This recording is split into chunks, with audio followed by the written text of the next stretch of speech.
Alrighty, I'm now back for part 2. And taking my hands off of my keybinds is dangerous. Generally don't do that.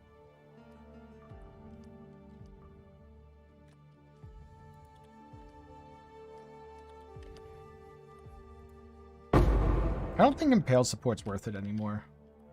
I think I'm at a point where Impale support is just no longer worth it. Which means I need another red socket. Or I just need red, red, red, green, which might be worth it. What about high spaces?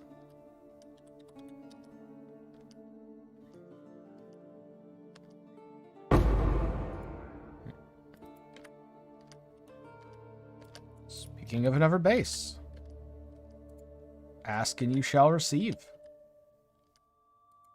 Sometimes. Just in time.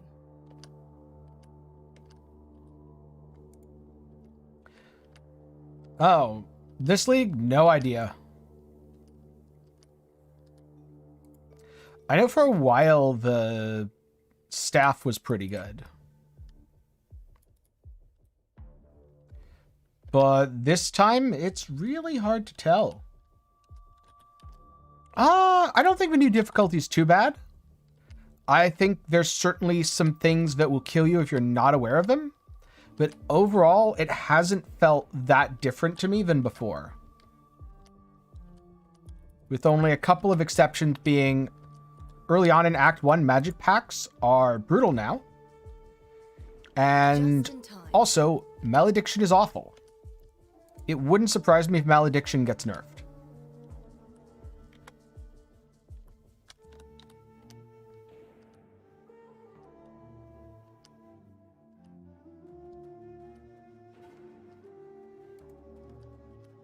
Well, my fever fell off. That would explain a lot.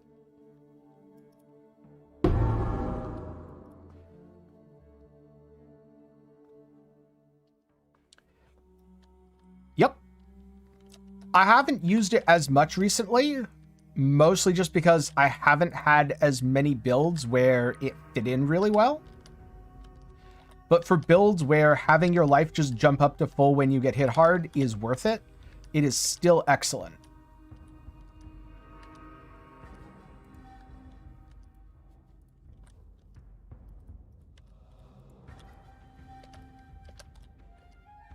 I used it, if I'm remembering correctly, once in 3.16, and then not at all in 3.17.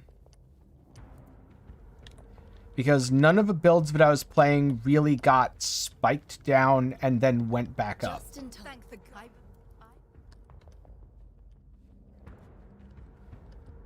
Just in time.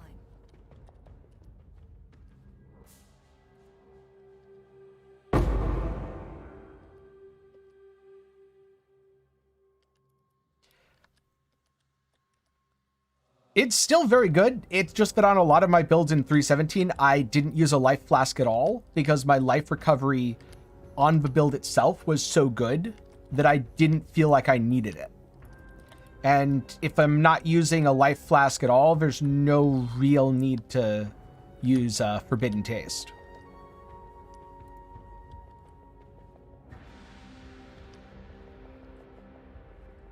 But if a question isn't, you know, should you use it on every build, and should you use that or a life flask if you have the option?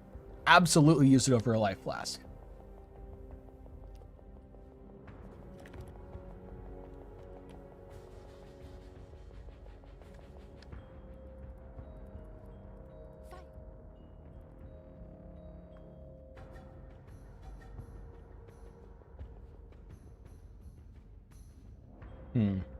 I don't have 40 in. That's slightly problematic.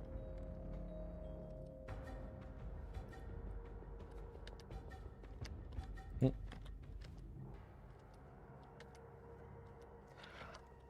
depends on if I play an Inquisitor. I may do it, and I may not. My first character is a Gladiator, and I'll see from there.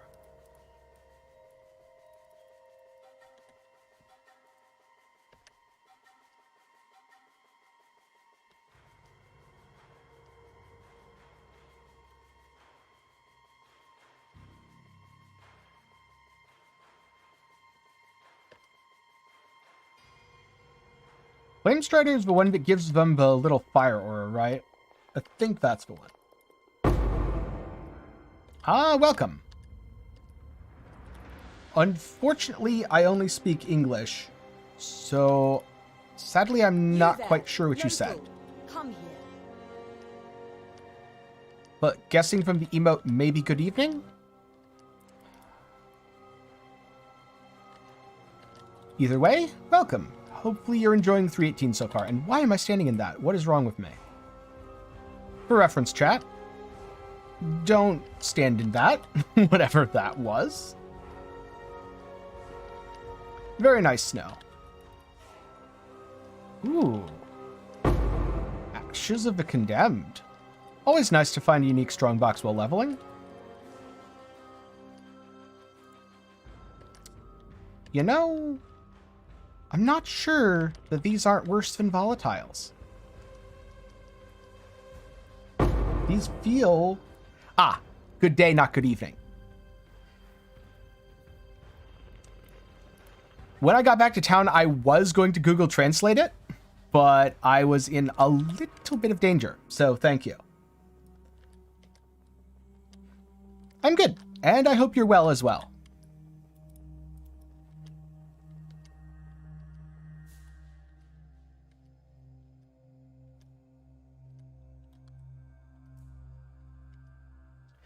I had guessed good evening because the face looked a little bit sleepy, so I was thinking nighttime. But that could just be how the YouTube smiley faces look. I'm not sure. I haven't used them all that much, to be honest.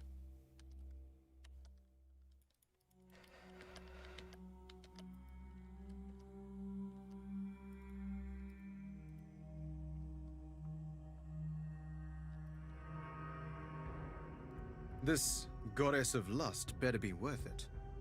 All right, let's drop that. Now I have bleed immunity, and I'm trying to walk through a door that is not open. Another pro tip for anyone in chat: open your doors before you walk through them. Speaking from experience here. This is not a great spot to be in.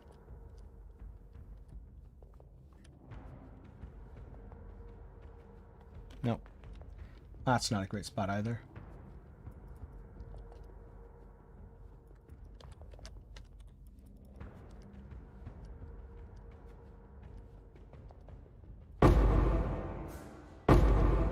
No, I think that might be my first or second 6-socket of the league.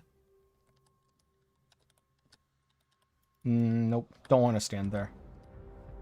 I keep thinking magic monsters are no big deal, and then I get wrecked. Respect to magic monsters. They are a big deal now.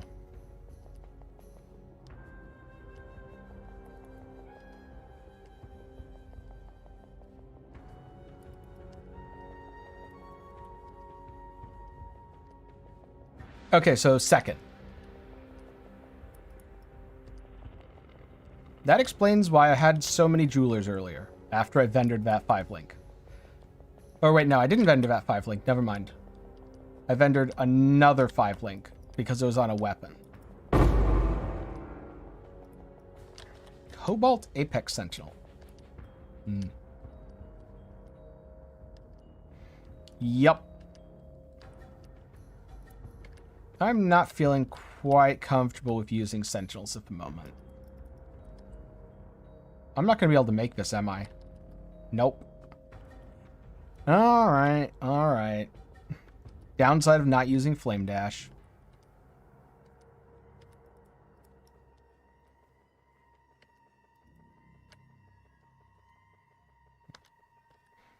At the moment, I'm just grabbing rare Sentinels. Or did you mean on enemies? In which case, I'm not entirely sure yet. Malediction for sure. But aside of Malediction, there's nothing else that seems instantly dangerous. I've been skipping Rejuvenator, which is the green Healy circles, just because I don't have a Frost Bomb on me. But that's not really a... this is a problem so much as a... I don't want to deal with this thing.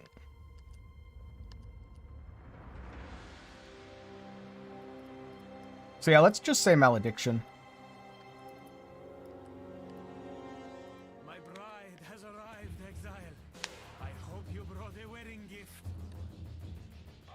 Yeah, I brought a wedding gift. Don't worry. It's called a sword. It's a red wedding, by the way.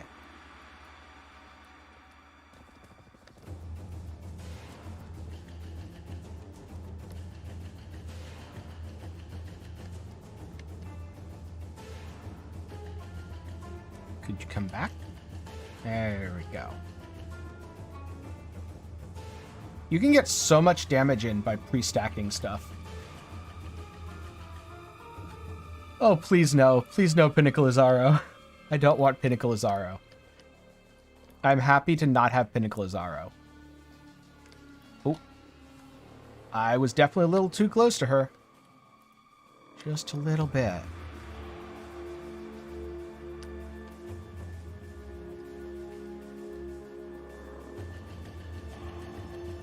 Alright, goodbye.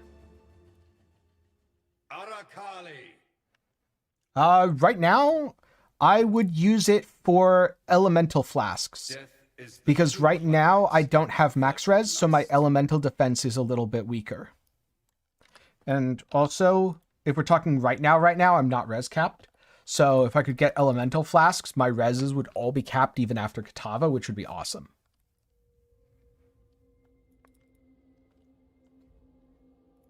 This build can't crit and doesn't gain that much damage from flasks. So using it for damage isn't really an option. What now? So? Always keep your eyes on the horizon. So? Fare you well.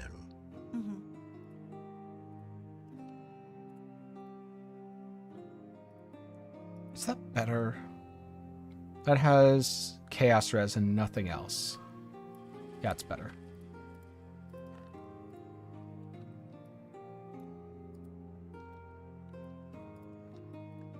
Goodbye.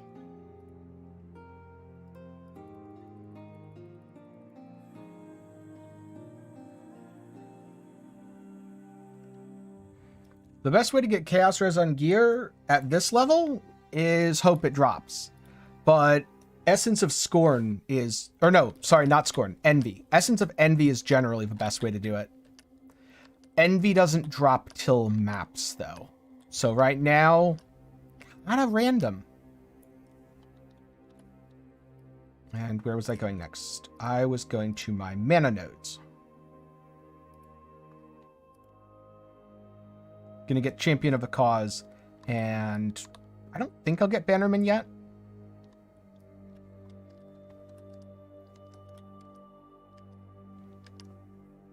I think I'll just grab Champion of the Cause and Reservation stuff. And then if I can fit Pride in, then I'll get Bannerman. I guess I should say Pride without giving up my stance skill. Because on the one hand, I'm using an aura that doesn't really benefit me right now. But on the other hand, it's so nice.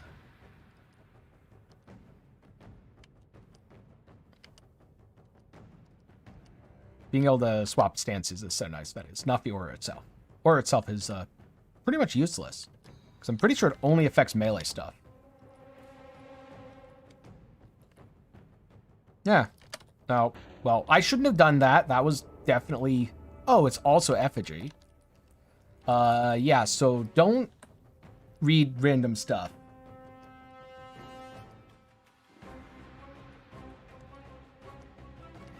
For something like Chaos Res, as much as you can get, the hard part is getting it.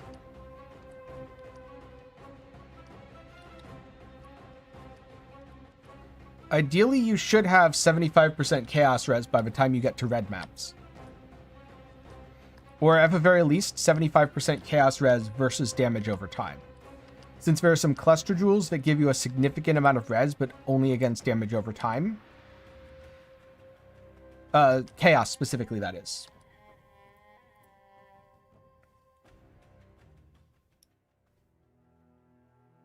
Oh, it smells just like the Theopolis dueling pits. Do I have a lab ready? I think I might have a lab ready. I'm 53.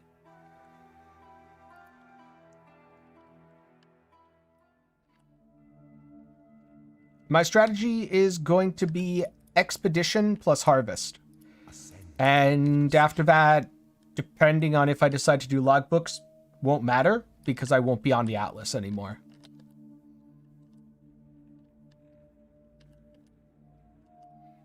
Yep. Which is why I'm playing a dot build right now. The enemies won't know what hit them. Because the thing that kills them isn't what hit them.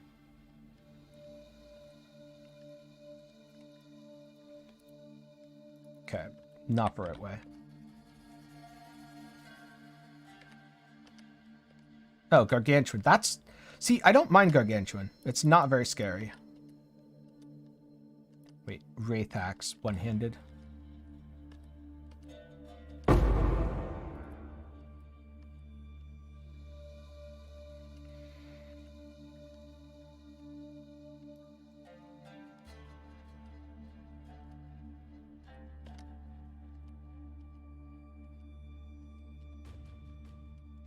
No. Corrupted blood. Right. Fine, though. I have a flask for that. Luckily for me, the enemies don't have a flask for that. Close to the end of the path. Double resistances, rank 2. The effigy, one defiles the emperor. I want to be in blood stance so I can get more from hitting stuff.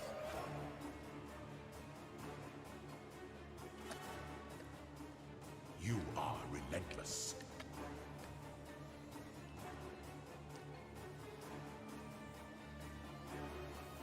By the goddess. Oh. I was going to click them. I phased him way too fast there. Should never outnumber those who need you. I hit him 7 total times to phase him, by the way. This build might do a little bit of damage.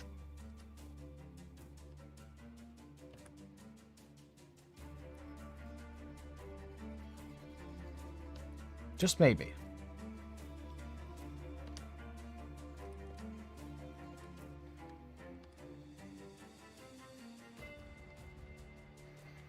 The reason I know it was 7 specifically is I had 7 challenger charges, and I believe it's 100% chance on hitting a rare unique enemy.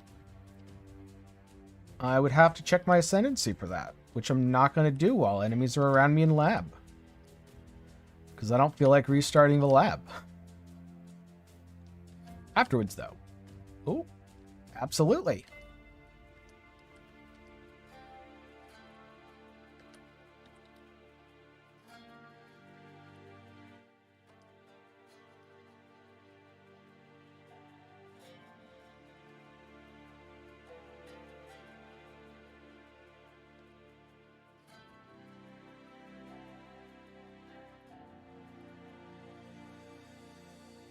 I bet I can check here. So I have grace period. Yeah, gain a challenger charge when you kill. Oh, 25% chance. So never mind. I could have hit up to 28 times. It's much less impressive thinking about it that way then. Well, good to know. How fast is this going to melt me? Fast enough that it's a problem. Got it.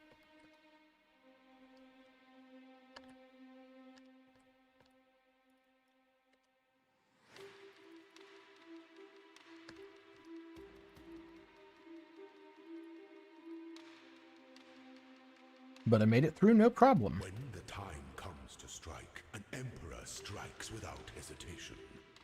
To entertain doubt is to dance with death.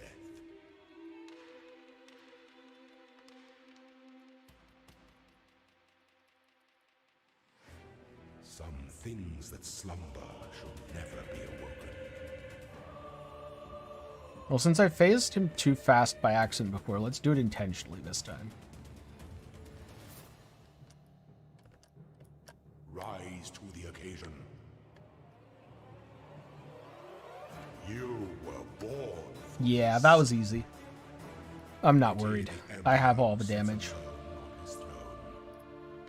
I think my Corrupting Fever is starting to outdamage my Spectral Helix, which either means I need a weapon upgrade, or I need to start looking out for a wand to swap over.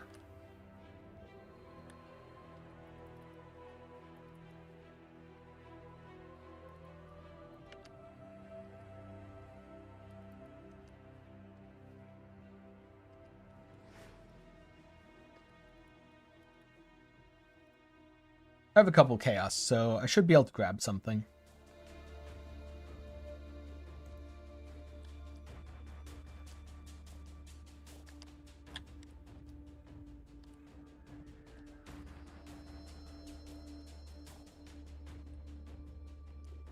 Wait, what are you? Dynamo? I forget what Dynamo does. Let's just not mess with it then. Because it would not be fun to die at this point in a lab. So far, really smooth. I'm in Act 8 right now, and I'm about to do my second lab. Spectral Helix to apply fever has been very effective so far. And the new rares are spooky. But new magic monsters are really the scary thing. Yep, overall, very good. How's yours been going? And welcome, Maka.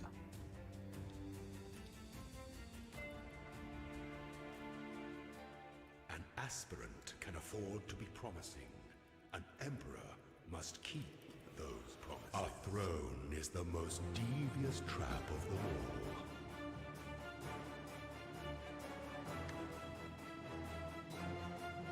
You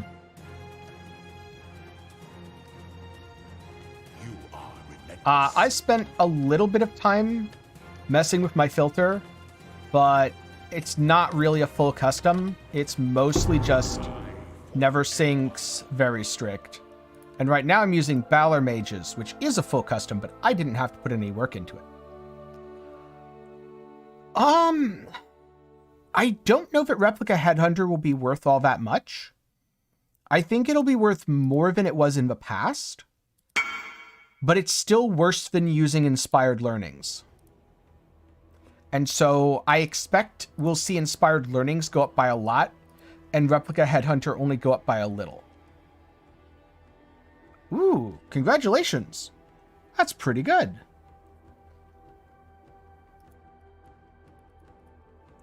What did I get? Suppress spell damage. Sure. I'm probably replacing these boots in 5 minutes, but sure. And blood in the eyes.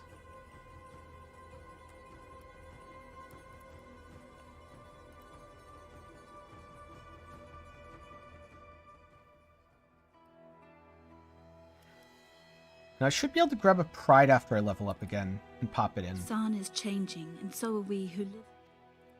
Let's see. Oh, Bye. wait, that's Clarissa. You're not who I want. Alright, I need to go back to my hideout, because Lily should be there now. Hail She God is. Slayer.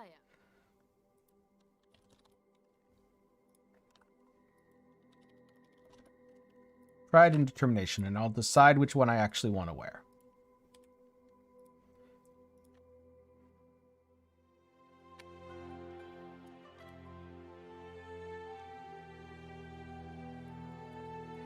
I think I can start using Sentinels again. Yeah, short Uber It's hard to labs look good when I'm always braving are suits. always nice. Oh no. Did you make sure to organize it in the standard equivalent of what you were doing?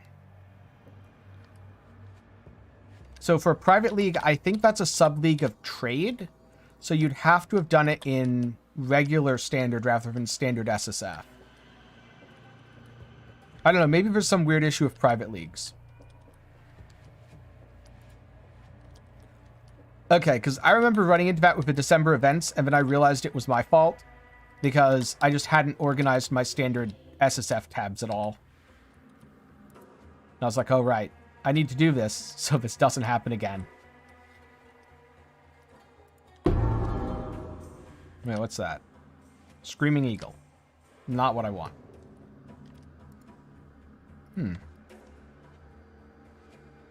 Red, red, green, green. Wait, that's not what I want either. I want red, red, red, green.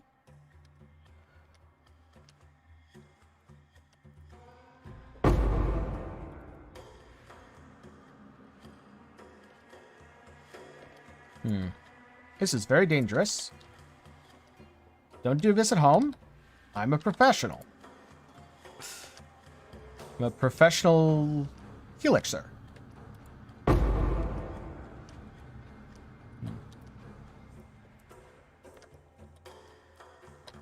could easily make that into something good if I hit it with an essence, couldn't I? Oh my god, so much toxic. Grown, Calm's roots corrupted. I did not know those dropped here. That shows how long it's been since those have been relevant.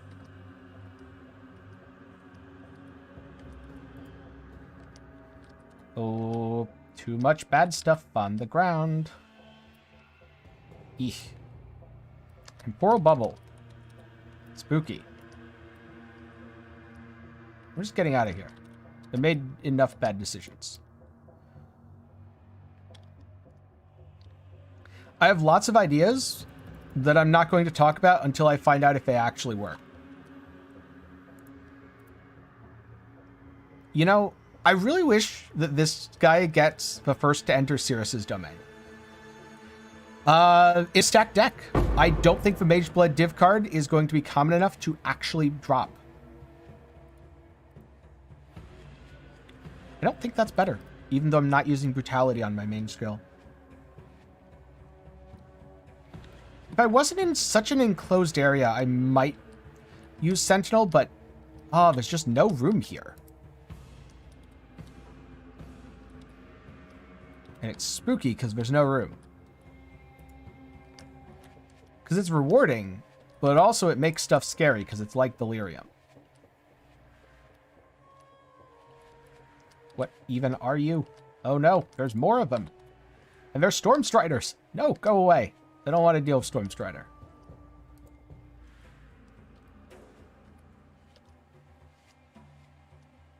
I'm sure hardcore people are having a ton of fun right now. And by that, I mean they're probably very dead.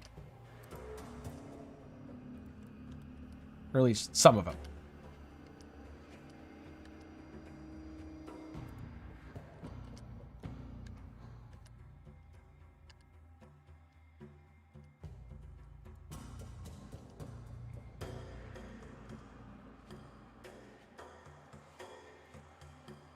Blue Sentinels are not bad. I just didn't need the specific one that dropped. Blue Sentinels are a lot more dangerous when leveling, though.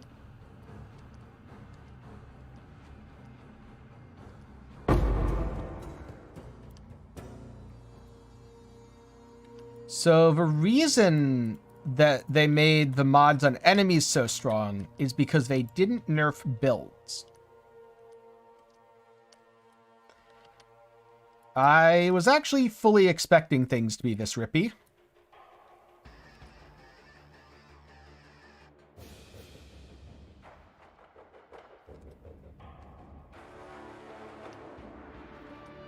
Because every time everybody gets buffed, the enemies also get buffed.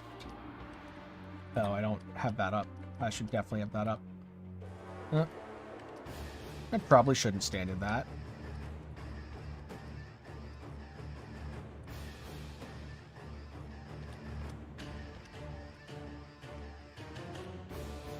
No, I'm going to hit the valve here, aren't I? Yep. Just to be safe. The slow was a little bit rougher on me than I was expecting. After that, I need a bath.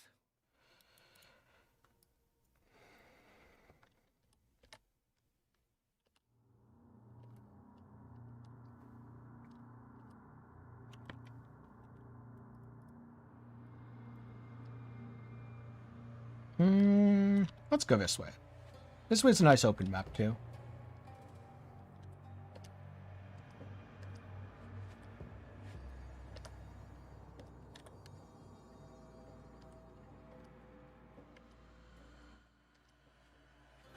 Yeah, but it's not really about putting stuff into your map. It's about balancing the fact that players have gotten a lot of power recently.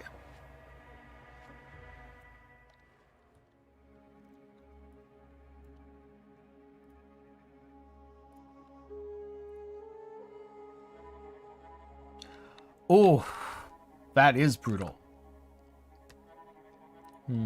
I don't quite have a reservation for pride yet.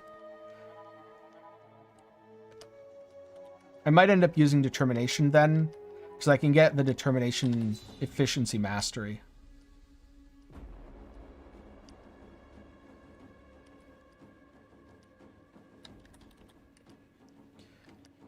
So I'm guessing if you go to your hideout or something, it'll fall off. But aside of that, it's just stuck on you. That sounds pretty brutal. No, I'm bleeding. I should use that. Luckily, their corrupted blood does not hit as hard as my corrupted blood. Otherwise, we'd have problems.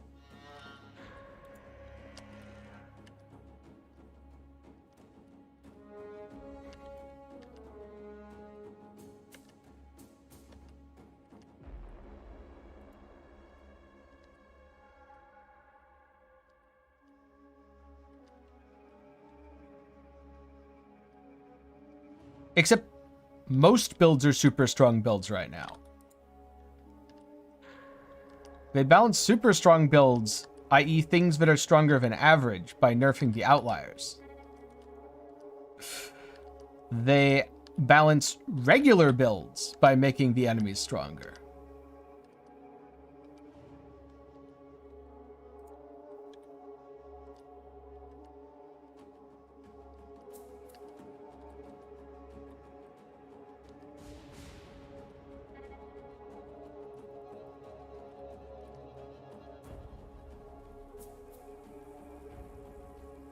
Ailments suck, so probably purity of elements.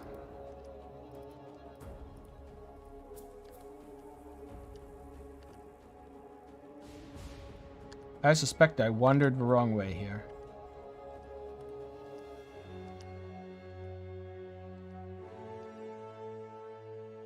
Yeah, I definitely wandered the wrong way. Alright, we're getting out of here. I was supposed to go back over here, I'm pretty sure. Are you good? No. Okay.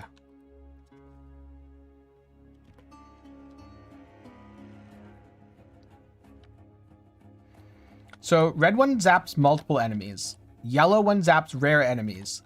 Blue one zaps everything on the screen. So, like, if I wanted to use my yellow one, I could use it on this guy. Now he's real mad at me.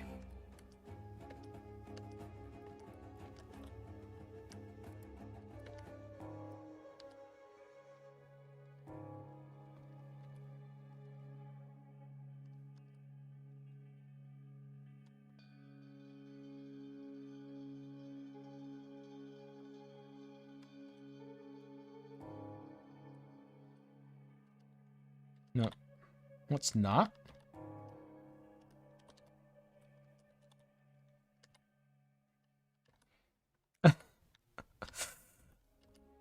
Yeah, in general, I wouldn't advise using any of them on Merveil. That's a tip I've heard a few times so far. Oh, Chaos Orb. No. Yellow is rare and unique. Yellow is rare and unique. Red is anything but slowly. And then blue is everything on the screen at once.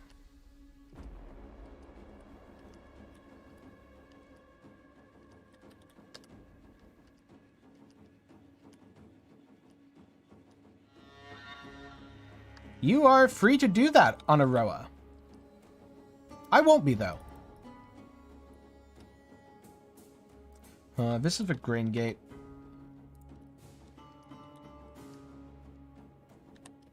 Wait, why did I drop a portal there?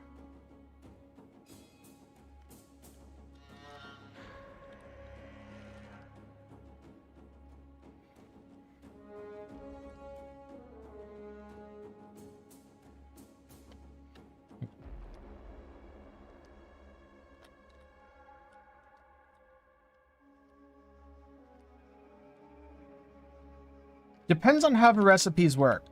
If there's no random chance, it'll be solved pretty quickly. If there's random chance in it, then it's going to take a while.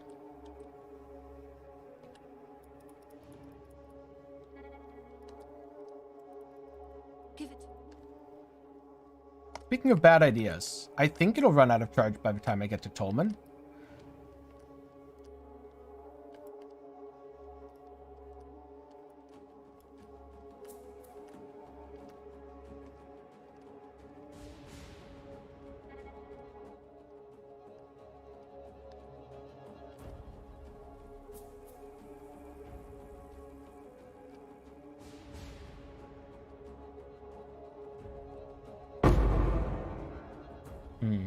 Yep, it did. Perfect. Oh, you know, just using this right before Tolman to buff all the enemies up. Except I wanted to make sure it would run out of charges before Tolman became active, because I didn't want to buff him. Luckily, it was totally fine.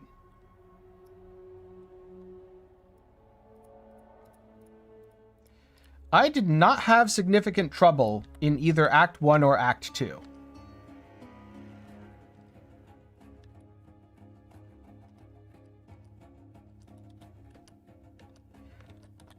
So my question is, what were you playing that you had trouble with them?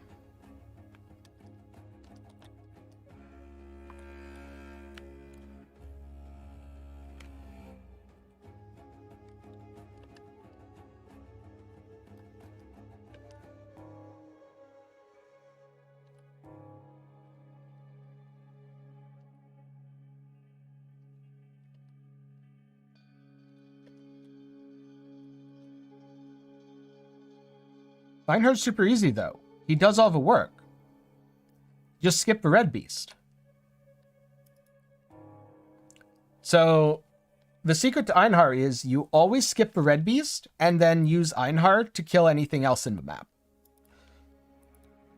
Red beasts, yeah, they're pretty nasty. Oh, look, I found the right way already. I keep forgetting to use that on bosses because they don't last long enough.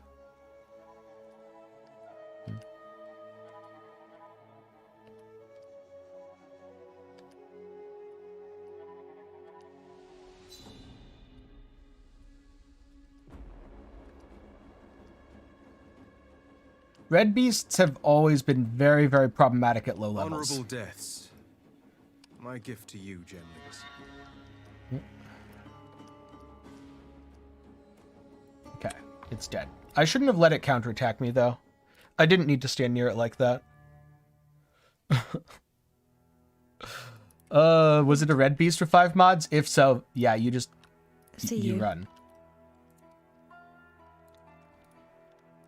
Another thing is, if you're having trouble with beasts in general, use your minimap to avoid them, because you can always see them coming.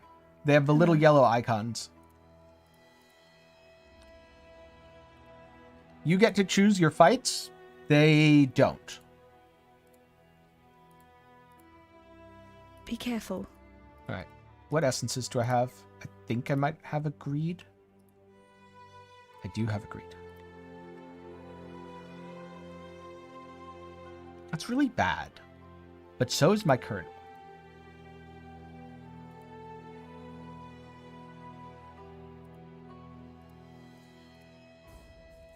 No, I want 1 green.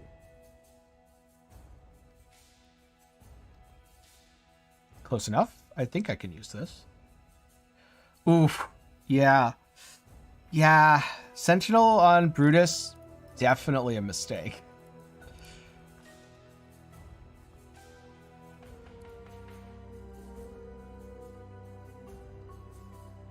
Oh, well, if you run into it at the zone entrance, you leave and reset the zone. That thing just gets the instance. I think that's fine. Because I can do Spectral Helix, Cruelty, Life Tap, Take Away Impale. Oh, that's increased duration. Why is that increased duration? Maim. There we go. Vulnerability, Vitality. There we go. Problem solved. Goodness, it's about... Which ring do I want to replace? Well, either one, really. So Tell me something. Any chance you might be willing?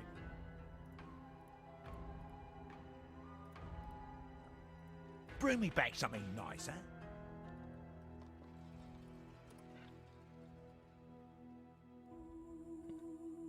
I think that the game in general is going to be rippier at this point. And I think it's because GGG has been basically buffing players. Oh, nice. Yeah, Ungles is great for EO. All right, so I can't fit Pride still. Bannerman does not help. So I'm going to do that. And instead of using Pride, I'm going to use Determination because that should fit. 21 mana. Perfect. I still even have enough to cast my curse. Exactly.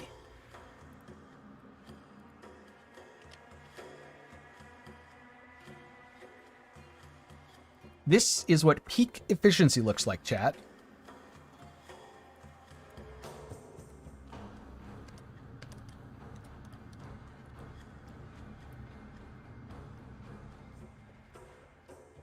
A rustic sash. I should definitely grab that to do a recipe. Sack deck. And this is where I get the new Mage Blood card.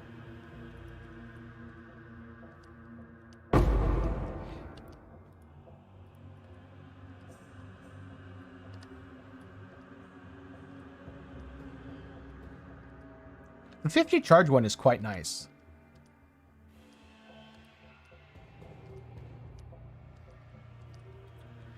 I don't think seismic traps are going to do as well as people think they are. I think they'll be okay. But unless you really like the playstyle of seismic, I would not take it just because it looks OP. I don't think it's going to be, especially for the new Uber bosses, as OP as people expect.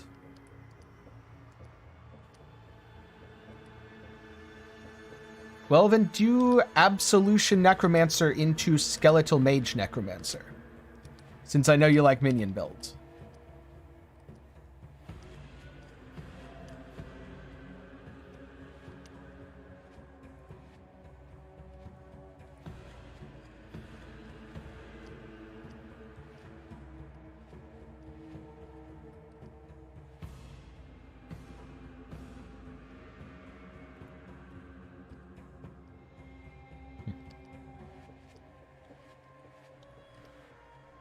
I feel like after playing Righteous Fire,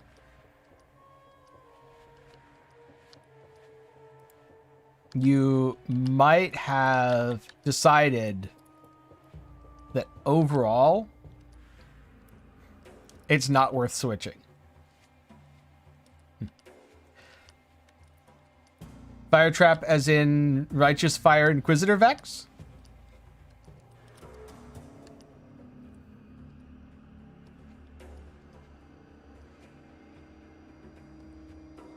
Because Righteous Fire Inquisitor is basically just a Fire Trap build. Oh, ew. I do not recommend Fire Trap Sabo. I think it's going to be very rough at best with the new mods. It's something where if you're playing Sabo, I would definitely go with a hit-based trap. A dot trap is going to just be really rippy. Though I wouldn't have thought that before leveling for the last, what, 6 hours? Yeah, 6 hours. Where are you? Oh, here he is. Yeah, after experiencing some of the new mods, I'm no longer... Animated weapon isn't underrated. It's just bad. The reason that people don't like it is because it's just bad. So, why do I think animated weapon is underrated? It's not. Overall, yes, I do think that Righteous Fire Inquisitor is going to be better than Seismic Trapper. It can do certain content much better than Seismic Trapper, such as Simulacrum. And overall, I think it's going to feel a lot better to play with the new mods because you won't have to worry about your recovery. Yeah, I think a lot of builds that have struggled with recovery, such as Saboteur, are going to feel really bad now. I'm a little bit worried about Corrupting Fever for the same reason, but I think Corrupting Fever has the nice advantage of being very, very passive and being able to get a lot of defenses that Sabo struggles to find. Poisonous Concoction's fine. I wouldn't go so far as to say good for the new bosses. It wouldn't be my first choice if my goal was to kill the bosses above all else, but if my goal was to do mapping and stuff, and I wanted to be able to kill bosses, I think it'll definitely be able to. By the flames of the past.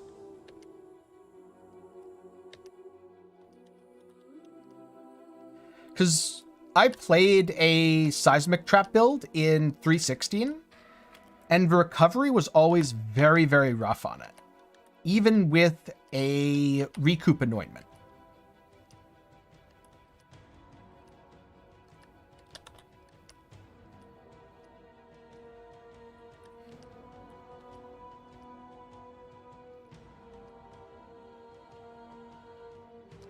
And so I think that's going to be a very big problem now with the more dangerous enemies for builds that used to be kind of struggling for recovery.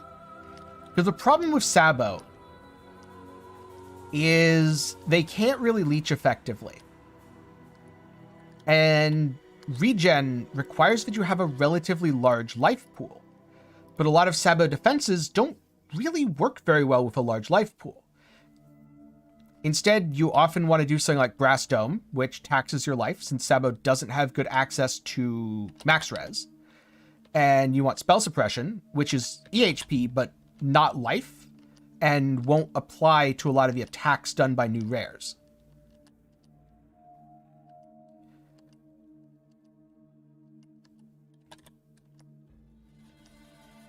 The other thing that also is very problematic for a lot of builds is the new as of 3.17, reduced aura effect mod. That is very, very dangerous because a lot of builds use Purity of Elements to cap their res.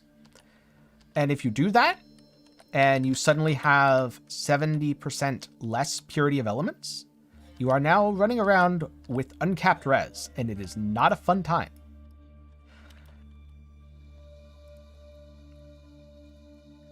But that's...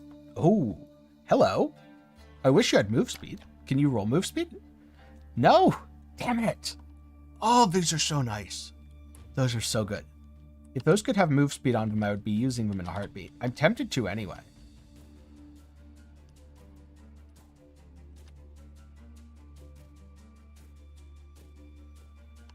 Another reason why I think this build can get around some of the recovery issues, this build can leverage life gain on hit, which is incredibly powerful. And that's another thing that Sabo just doesn't get.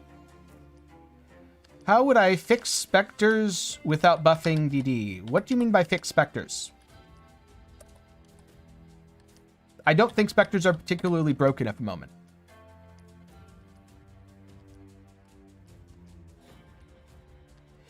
Yeah, and unfortunately, I don't think it's necessarily entirely Seismic's fault. I think Saboteur as a whole is in a little bit of a rough spot, but certain other hit-based traps, not really as bad as something like Fire Trap being a dot.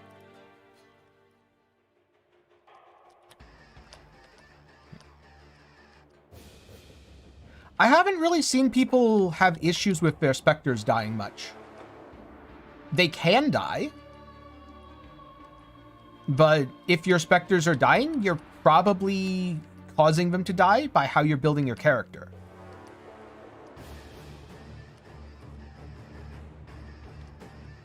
They shouldn't be dying very much.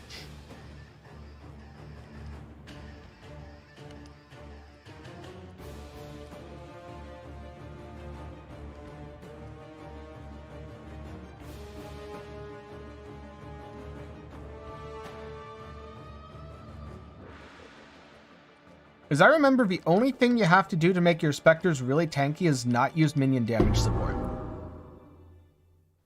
You But a lot of people use minion damage support and then their specters die and they wonder why. In death, Yeah, overall specters are pretty fine. I don't think they really need fixing. Michael. Be well. You found them. Let's see, do either of the other things? Because I know Conqueror's Efficiency is a really nice generic one. But do I want Conqueror's Potency instead? Effective curses, flasks applied. Hey, how's it going? Now I'll take this. Bring me back something nice, huh? Thoughts on bow builds? They're better than they used to be. Overall, they're fine. Yeah, the bug definitely needs a fix. And Elemental Army, if they do elemental damage, is a very good idea. Agree 100% there.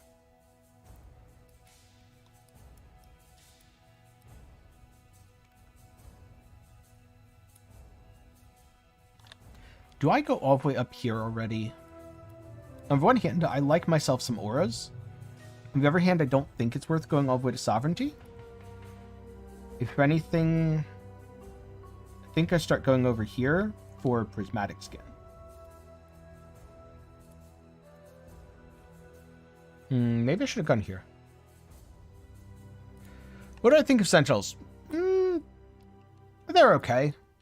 What's up? I don't think they're anything special while leveling. Don't do But- anything I would. Most League mechanics aren't anything special while leveling, so that's not too unusual.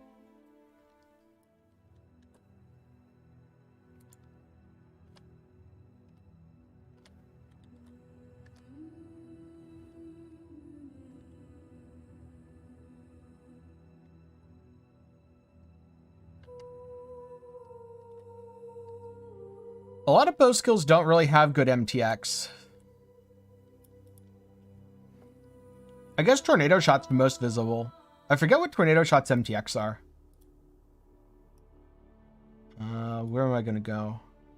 Not there.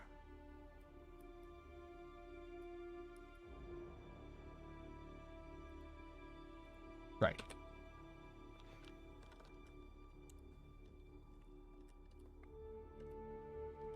Problem with Tornado Shot is it's hard to League start.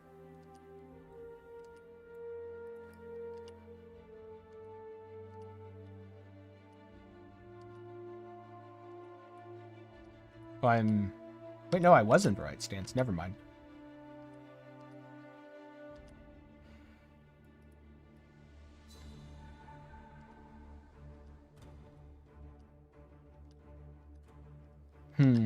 Fire Trap doesn't have any MTX.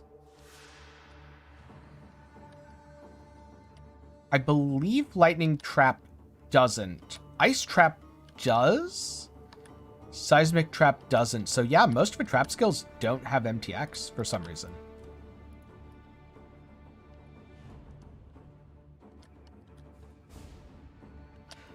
Ice Shot is also something that I would not advise that most people League start. I would only advise that you League start Ice Shot if either A, you make 100 plus X a League, or B, you are looking at it going, yeah, I've played a lot of bow builds before I know what I'm doing. Mines actually have a pretty good number of MTXs for the mine skills. Oh, there's a Celestial Lightning Trap, so Lightning Trap has one. Then as far as I know, Seismic doesn't. So it's just Seismic and Fire. Which is weird, because Fire is one of the oldest skills in PoE. Or Fire Trap. The blood is washed away, but I will never forget what you became, Veneer.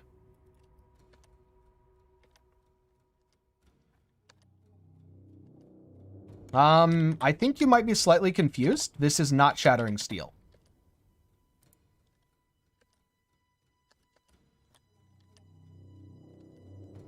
This is Spectral Helix.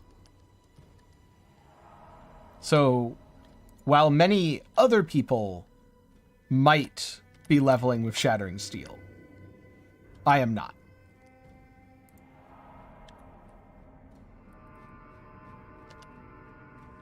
Do I want to do this? Probably a bad decision, but sure.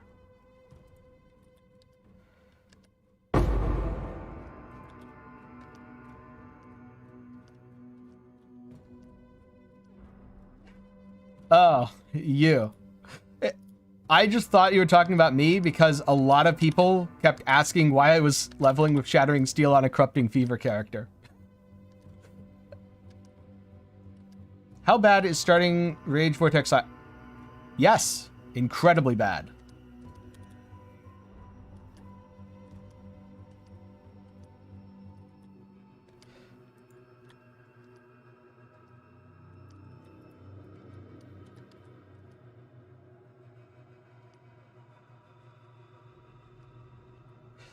So Scion is already self-made hard mode. Adding Rage Vortex on top of it, which doesn't perform well except on a Berserker without gear. If the idea of hard mode sounds fun to you, then you may be okay with it.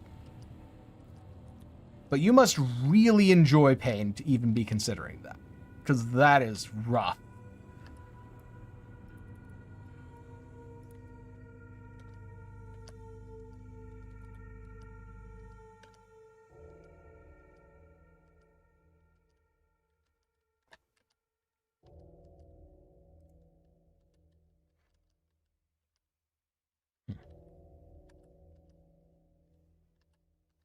Yes, tornado shot. Well, if you want the Elden Ring experience, Rage Vortex Scion sounds like a good way to do it. In that case, I think you picked the perfect build.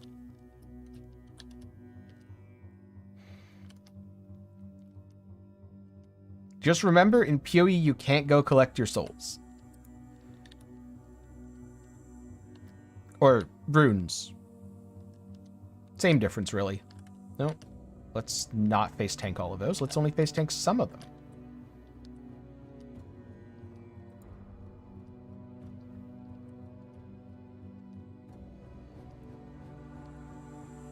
I believe it was posted. I also didn't have time to check it.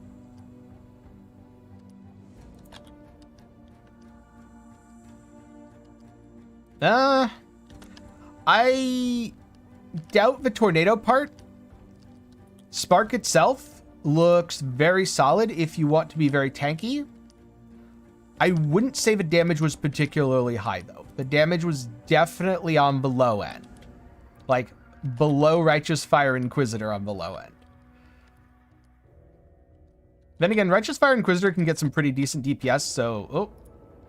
Might be immune to stuns, not immune to freezing. Yeah, if you're playing solo self-found hardcore or something like that, and your goal is just never die, I think Garatha's build is a great choice.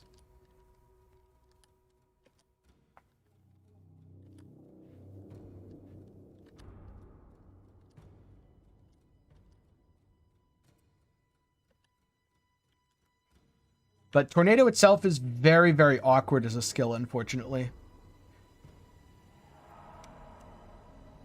Oh, congratulations on the Wasp's Nest.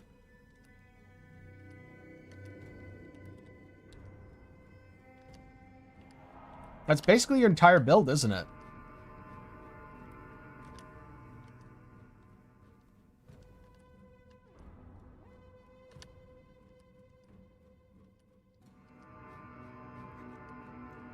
Unfortunate. Also, hopefully your fight wasn't painful. I don't want to inspire people to very painful Duresso fights.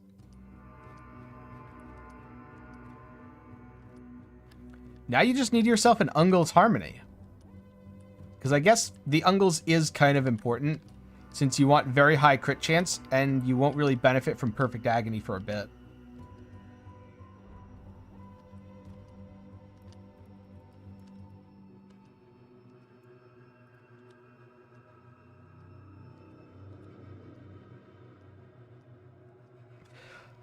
Just so you know, if your reaction is doing something because it is different or bad, you are banned from complaining about the difficulty of the game.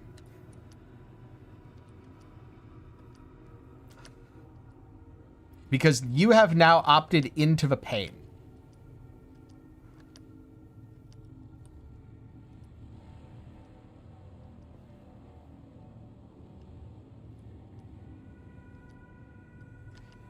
Oh, rares aren't too bad. Yes.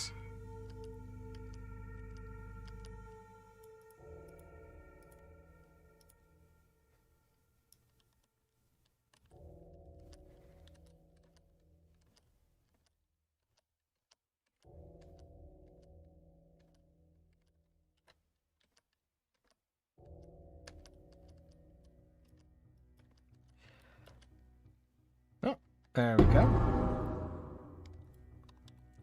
Yeah, I think you just picked a few bad fights, and that if you do it again, or I guess the next time you do it, you'll have a better experience. Also, the curiosity is killing me. What do I get if I squish these two together?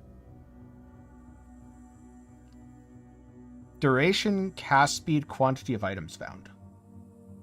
Aw. I was hoping to get more modifier thingies. You picked the wrong base. Probably Deadeye.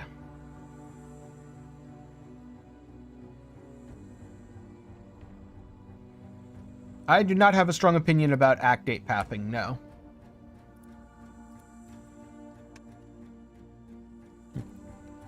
Good old ES jewels.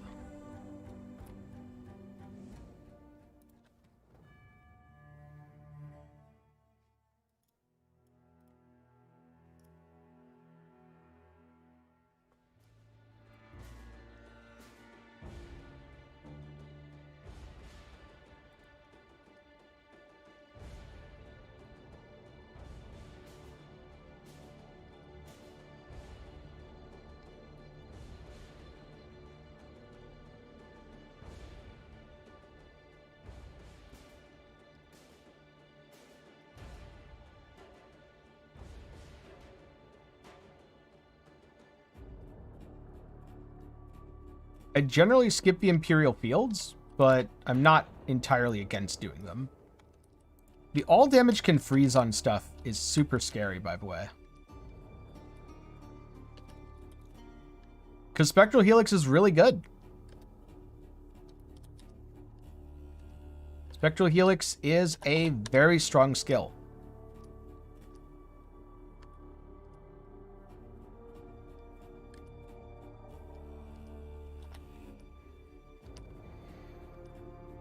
The concourse used to be nice because it had a lot of magic monsters. Now it's scary because it has a lot of magic monsters. Do I have an extra red socket somewhere? I don't. Okay.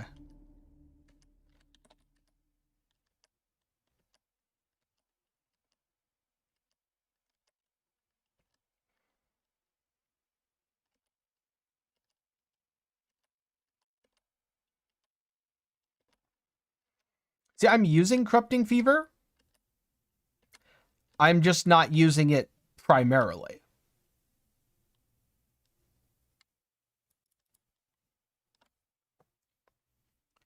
Right now, my Corrupting Fever does about, let's see, 9.5k DPS with all 10 stacks. And then my Helix does about 12k DPS.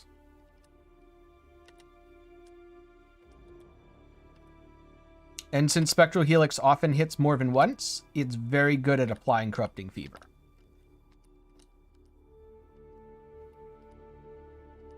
Yes, Purity of Elements is God tier. Unfortunately, I can't quite fit it in with my reservations at the moment.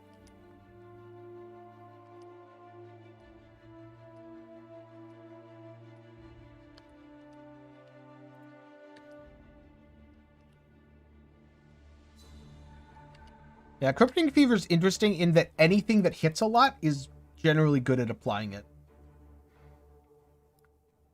The reason why Helix works so well here isn't because you'd want to do this as an endgame thing, but because right now, Helix does a lot of damage with just a trash weapon off the floor. SRS Necro is okay. It's not as good as something like Absolution, but it's not terrible. I just put it in the, if you really want to do it, you can, but I wouldn't particularly advise it if you don't.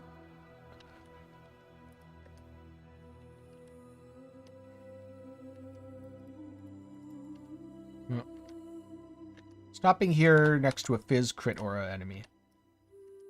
It has Toxic. I don't want to deal with that. See ya, buddy.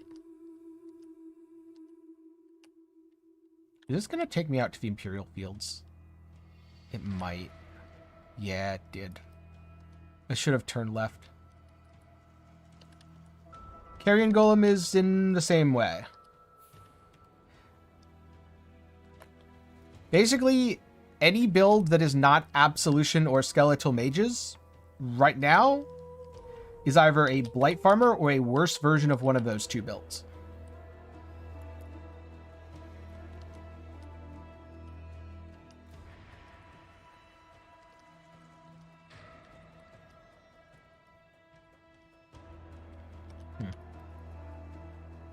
Oh, leveling is an actual bow skill with rares.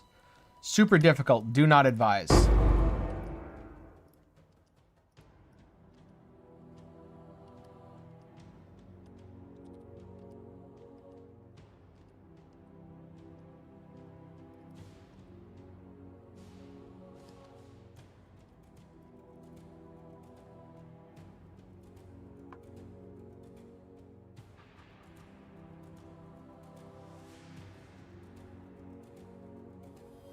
You won't really find a Tornado Shot guide that says to level with Tornado Shot, and if you do, be very scared.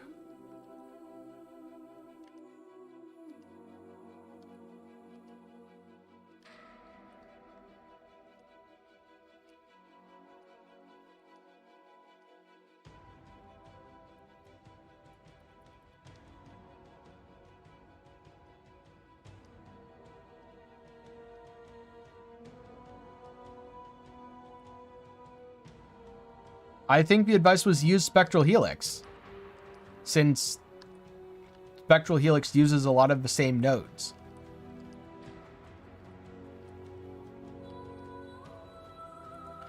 I'm sure you can make Cleave that big, but I also don't think it'll really... Will that fix Cleave? Probably not.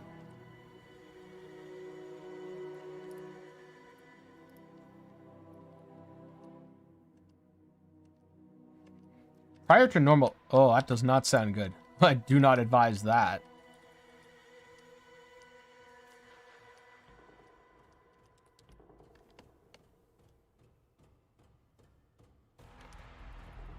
Now I get to walk away, and he'll just die.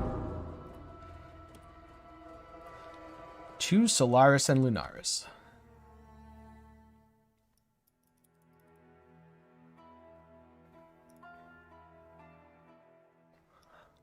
I mean, isn't that just Earthquake at that point?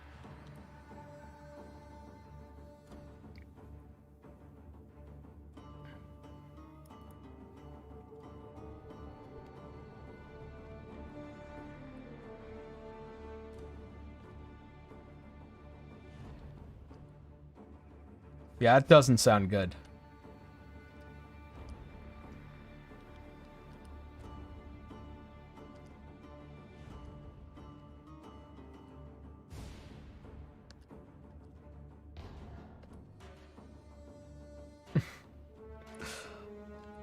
Oh, I bet Heist is much more dangerous now.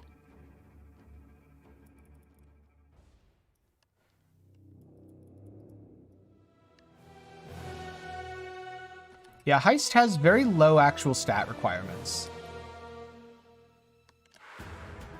It really is just about surviving and letting the rogues work.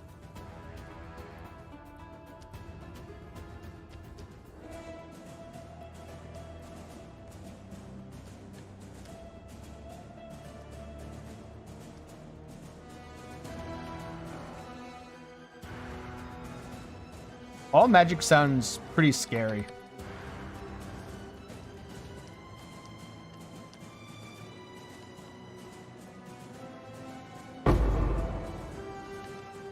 Spectral Helix will absolutely destroy Uber bosses. 100%. Solaris, Lunaris.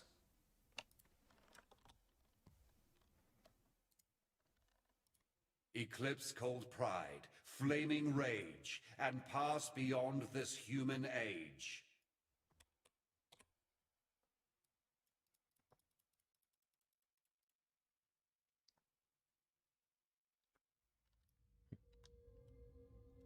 Alright, do I want to level up some? On one hand, I'm level 58. On the other hand, nah.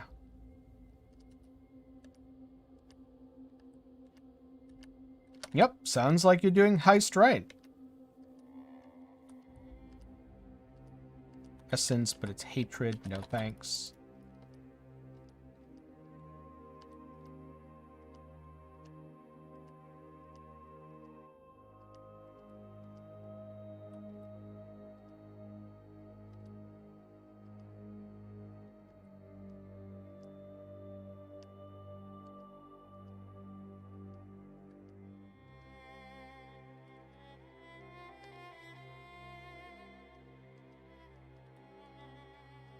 Come here. There we go. I believe I have come across effigy. Seems annoying.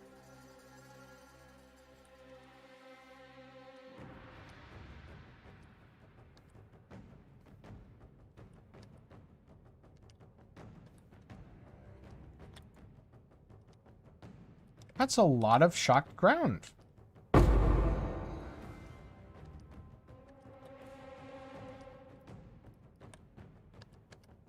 That's a lot of zaps. I'm not a fan of that.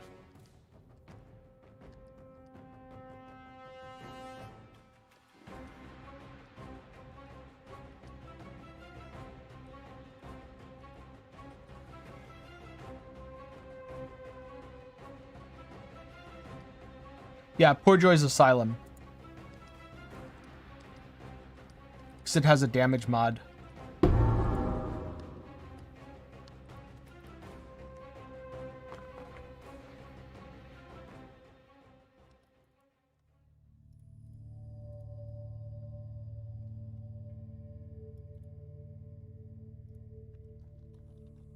I wonder about something.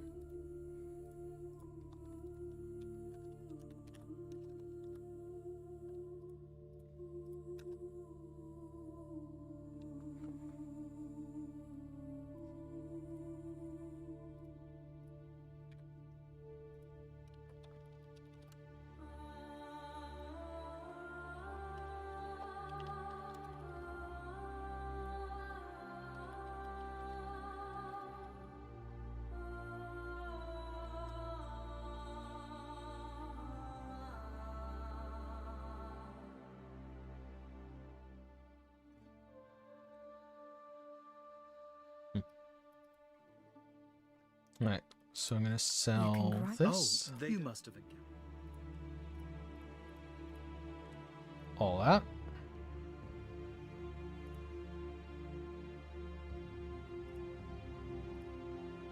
Good luck.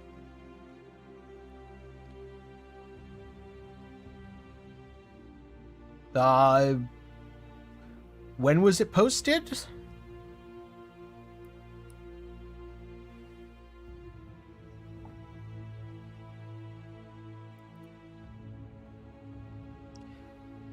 I hope they use more stance switching in the future. Congrats!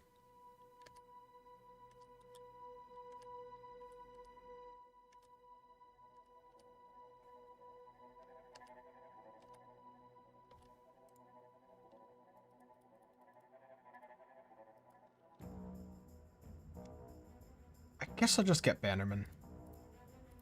Will I? No, I'll get this, right. I need Corrupted Blood immunity. Yeah, you're definitely not saying that because of a Claw Mafia. If it was posted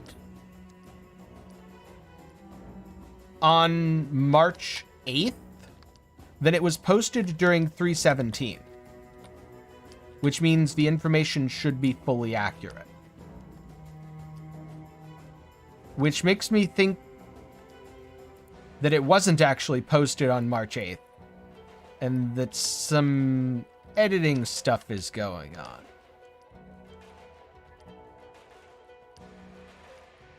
Huh, you are the second person to mention that your stash organization didn't transfer. I wonder if they had a bug. It transferred for me, but I don't know that that necessarily means all that much. I could have just been lucky.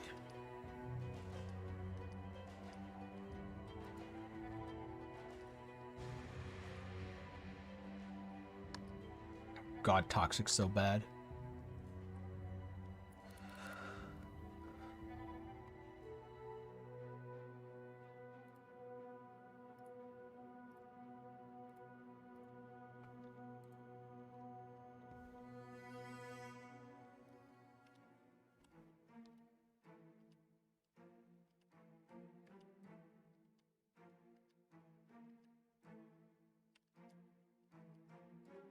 I have no idea. I don't really use forum guides.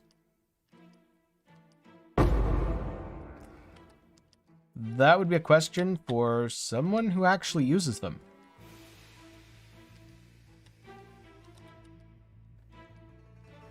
And to be clear by I don't really use forum guides, I mean I don't really use guides. So that's why I don't know things like that.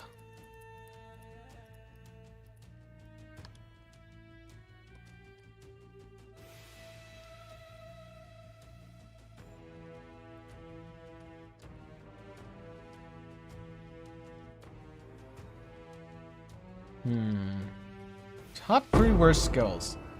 Let's go with top 3 worst skills that actually get played a lot instead.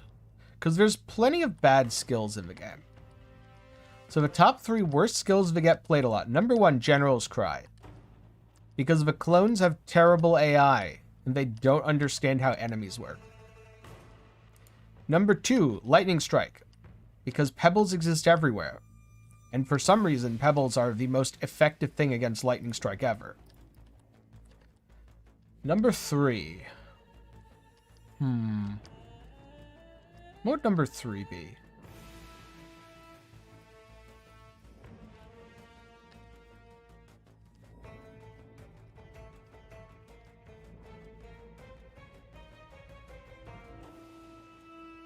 Number 3 is hard because there's so many other things that I can think of that aren't that great, but also things that aren't played that often. Among the skills that are played commonly. Maybe this was too hard.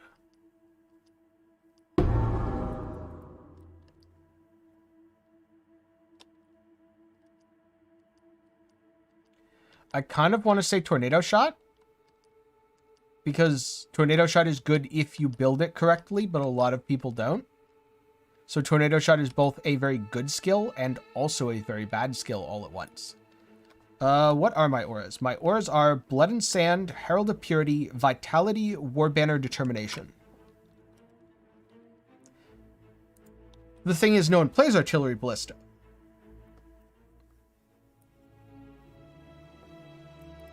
You did. Two-handed weapon, yes. Because I could very much Take use... care. You might. Oyun is gone. I am just scattered. Be The careful. answer for that question, no matter what build you're talking about, is always Grimrow. Well, it... Bye. Because Grimrow will try to make a good guide and list out the build's strengths and flaws honestly, rather than just say, oh, look, it does 10 billion damage. You should definitely play it. It's super beginner friendly. Yes. Any really sus bait builds. Creeping Frost Inquisitor. Be careful. What other sus bait builds? Bad versions of EA Ignite. Those are still a bait. It's not that EA Ignite is a bait, but some people build it really badly. People don't really play Divine Ire. People treat Divine Ire as a utility skill.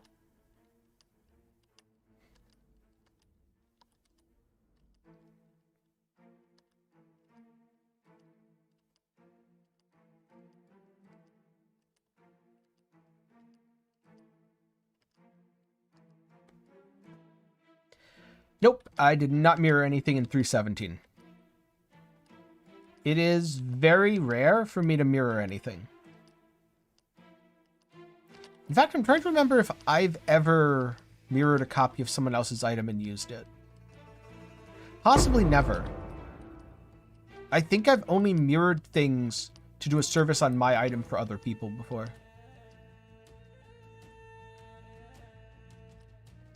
Oh. That was a lot of damage.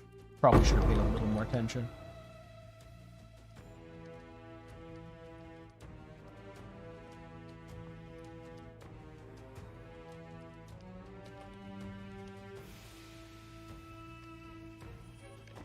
If I could replace the leveling process with anything I wanted,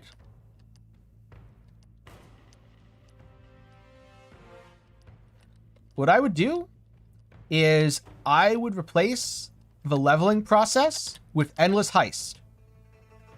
Just to make all of the people who complained about the leveling process and said that endless heist was way better, eat their words.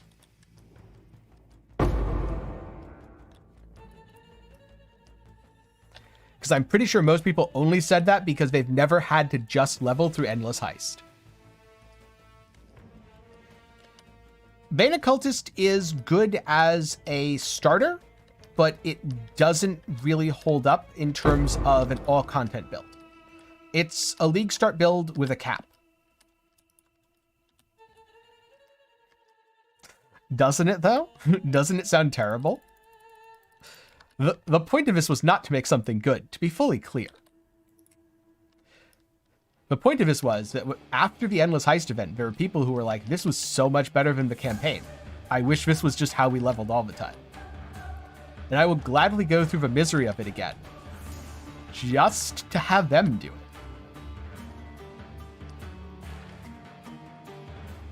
If your league is starting, Gladiator. Because Champion requires way more items.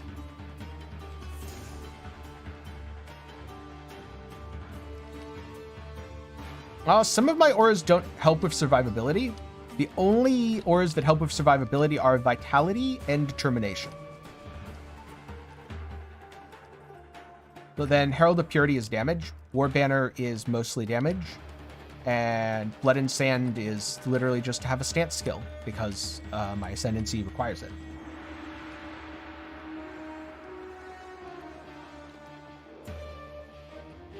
Nice, so you're now an official assassin.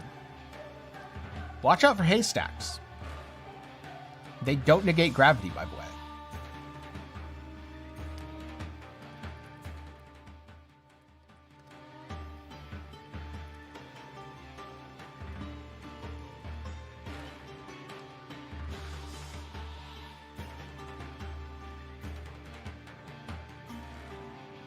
Bane can be used to curse stack, but no, the two aren't necessarily the same thing. I think that would make all the D3 fans happy, and I think all the D3 fans should just go play D3 and stop trying to make PoE into a worse game for it.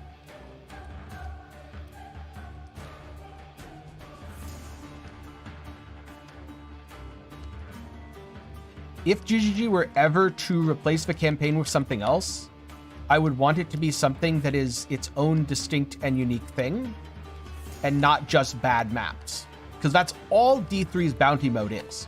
Bad maps. Daughter! Oh, I'm standing in the bad stuff. Yeah, it's not nice. Rest my...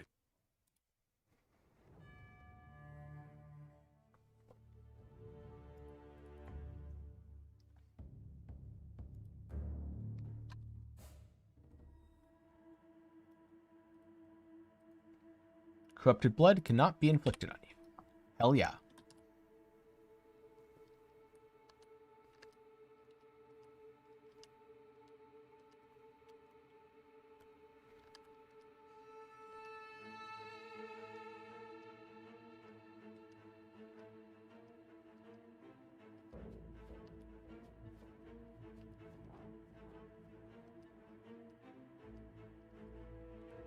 Okay, so it's up and to the left.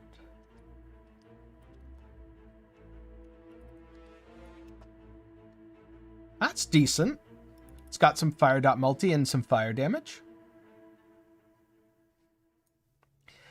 See, sets are one of my biggest problems with Diablo 3. Sets are just really, really lazy design. Because it doesn't mean that you get something cool and awesome if you put the pieces together.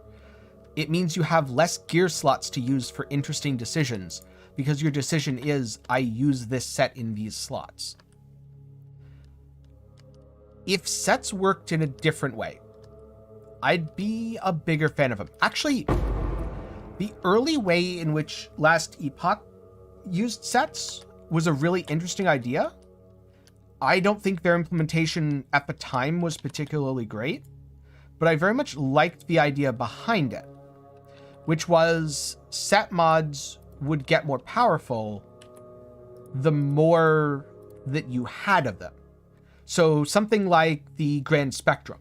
And I think that idea is really cool, because then it's just a single mod on what is otherwise a rare item that you can still craft and interact with and make decisions around. So I like sets in that way, and I'd love to see either Last Epoch re-implement them or something like that in another game. I do not think Mageblood is overpowered, no. I think it is appropriately powered because it is an ultimate item and it's supposed to be your best in slot.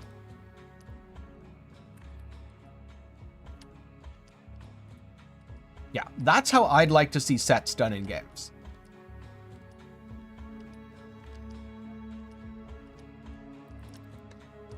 Haha, I have armor.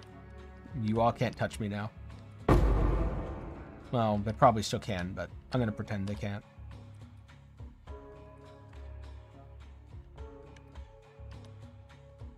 You there, local, come here.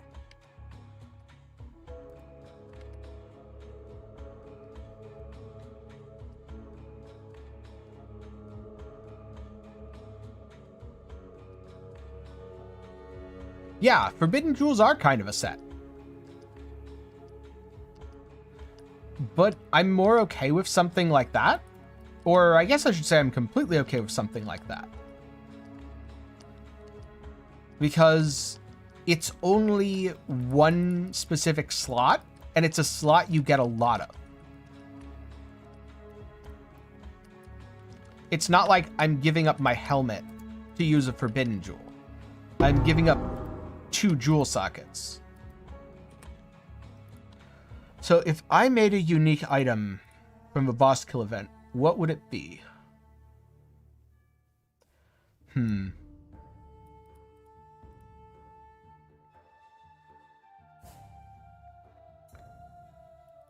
Let me think on that for a bit. Yes. In fact, we already have seen a Mageblood tier item outside of a belt slot. We've seen multiple Mageblood tier items outside of a belt slot. They just haven't all survived. For example, Atziri's Acuities, for a long time, were easily Mageblood tier. The Vessel of Vinctar, easily Mageblood tier. Their current forms aren't. But at one point they were. Hateforge, yeah. And that might exist again someday. That's another very good one. Oh, nice. Easy money. Even Squire could arguably be considered Mageblood tier. Personally, I think it's a little bit more niche. I don't think it's a every build should use a Squire, whereas pretty much every build should use a Mageblood. But it's getting up there. Whereas for a while, Atziri's Acuity, if you weren't using it, you were just wrong. Vinctar, if you weren't using it, you were wrong. I cannot loan you an Orb of Chance. I am not allowed to give people items. The closest to a Mageblood tier weapon would probably be Atziri's Disfavor. Back in the day, Atziri's Disfavor was insane.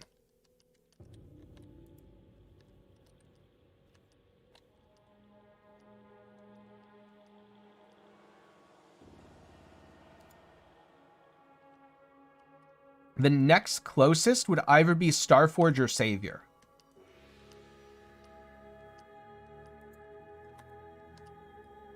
Also, for its time, Voltaxic Rift. I don't think Voltaxic Rift, though, even if it was unnerfed, would be nearly that good today, though. But for its time, Voltaxic Rift was absolutely insane. Because back then, Reflect was a real problem that you had to mitigate in your build. And Voltaxic Rift converted 100% of lightning damage to chaos. Chaos damage can't be reflected.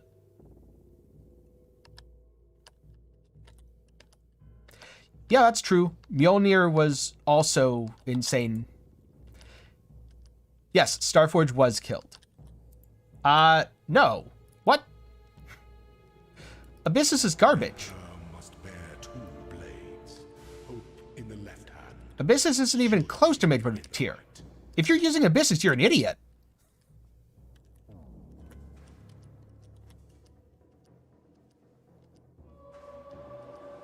Yeah, rest in peace, Starforge. It was a very good weapon for a very long time.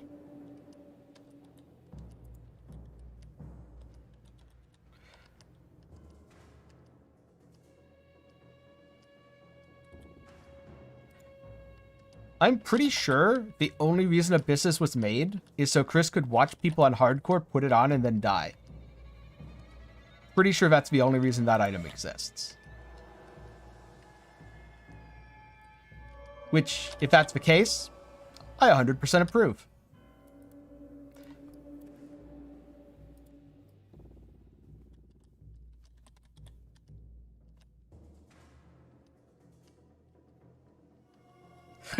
I challenge you to use Abyssus on a Saboteur and end up killing all of the Uber bosses with it. But there's a catch. You have to do it in hardcore. No, there are no viable builds of Starforge because you'll be able to pick up a 10 Chaos Rare from the floor, and it's better than your Starforge.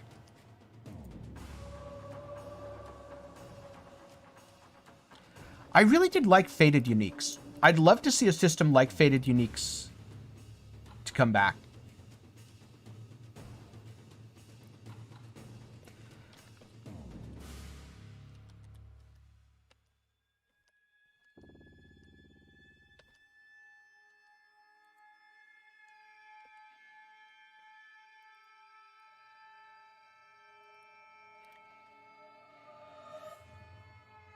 The flat damage will work with it.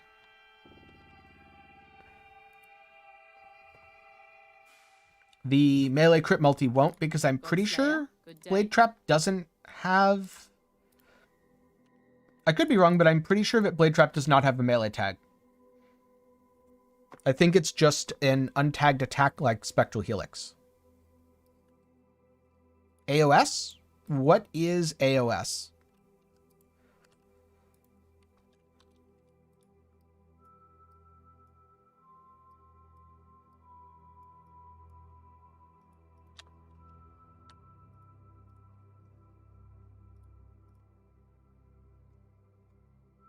Oh, Ashes of the Stars. No, Ashes of the Stars isn't even remotely Mage Blood tier. It's good, but not even remotely Mage Blood tier.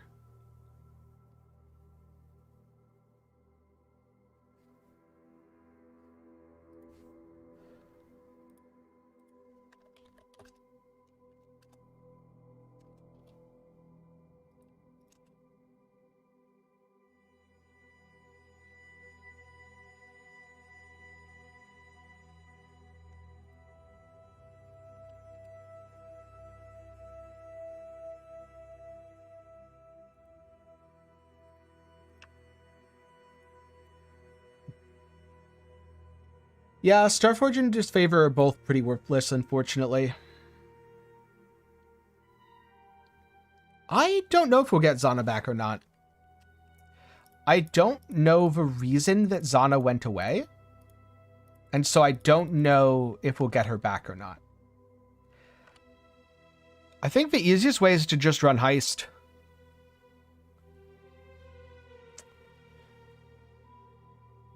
No, there's plenty of other amulets to run. Mostly rares. In terms of unique amulets, pretty much. Although, in theory, if you're lucky, Stranglegasp is still worth using. And there's a couple of other niche situations where there's other things you'll want. Such as poison builds don't benefit particularly well from Ashes or Omni a lot of the time, or attack poison builds. And so they generally want a dot multi-rare.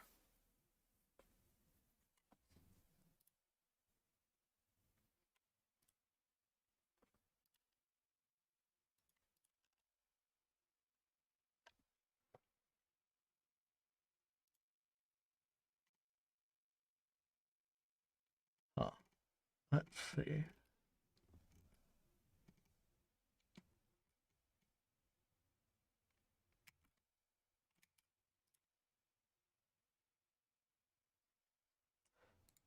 I wonder, should I go Wand and Shield? I don't think I should go Wand and Shield quite yet. I think I should do Merc Lab first to get the Bleed Splode. 1, 2, 3, 4, 5, 6. Is it only 6 points I need to drop? Yeah, it's only... Oh no, 7. Good skill for unarmed fifths. Earth Shatter.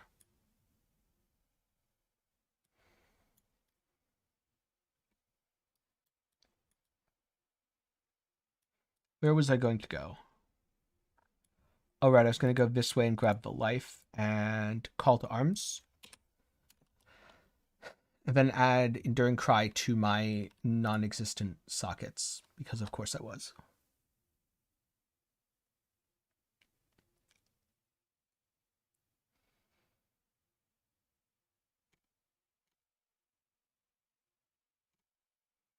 Do I have a Regal Orb, perchance? I don't think I do. Oh, I do.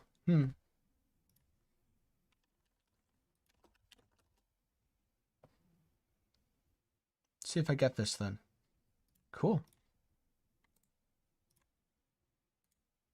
What? How do they have no hideout? How do you have no hideout?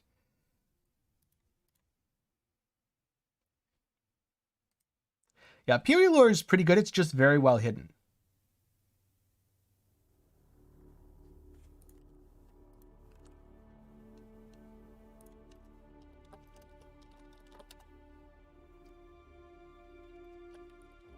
Okay, could we not break hideout instance server, please?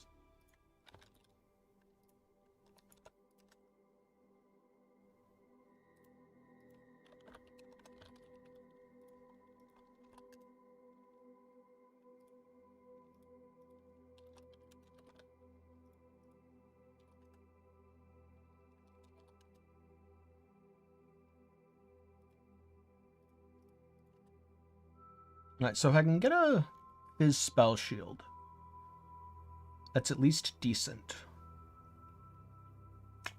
If that wasn't corrupted, it would be decent.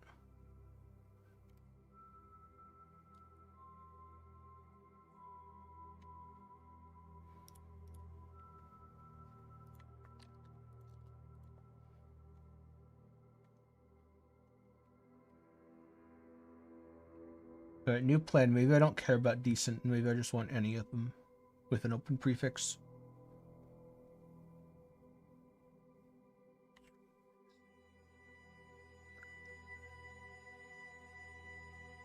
Thorny, Lithomancer's Sanguine, Lithomancer's Barrel Biting. None of these have really good affixes.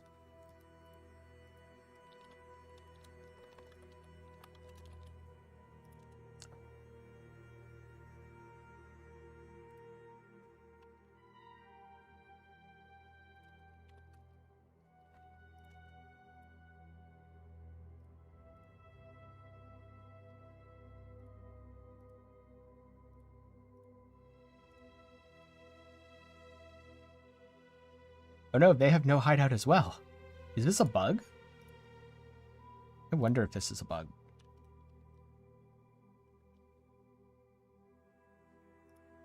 Oh yeah, I was supposed to regal this so I can craft on it.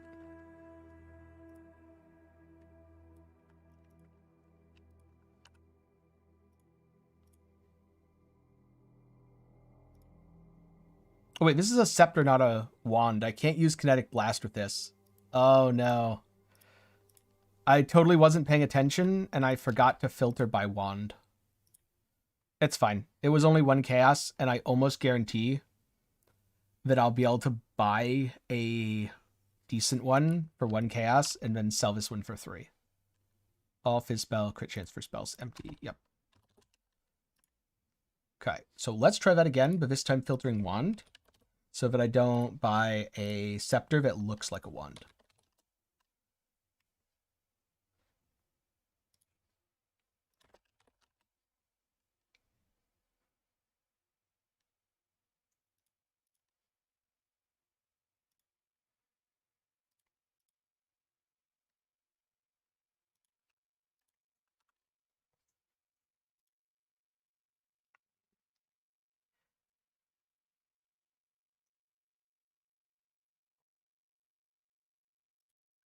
No, I can still craft on this, actually.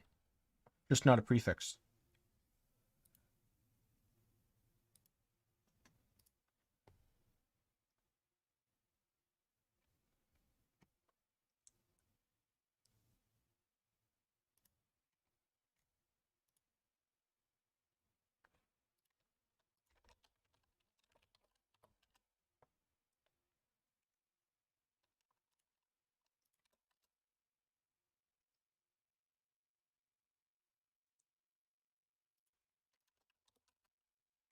Okay, they might not be online. I was hoping they're just between instances. Yeah, the problem with scepters is you can't use wand attacks with them. Makes it kind of hard. And I'm specifically planning to swap to a wand attack.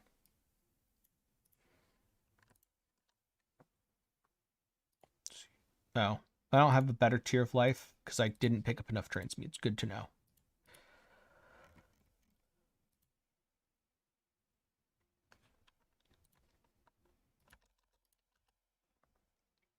I mean, I have a shield. Do I really need? Probably not. But I would very much like to also have a wand.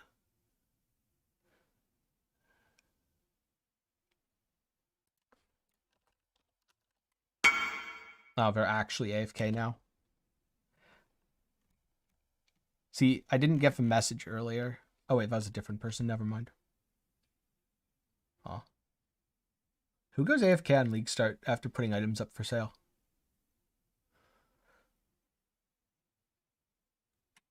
I've been thinking, the problem is that I'm not sure what problem I want to address. Okay, well, maybe I'll get this one. This one's pretty decent.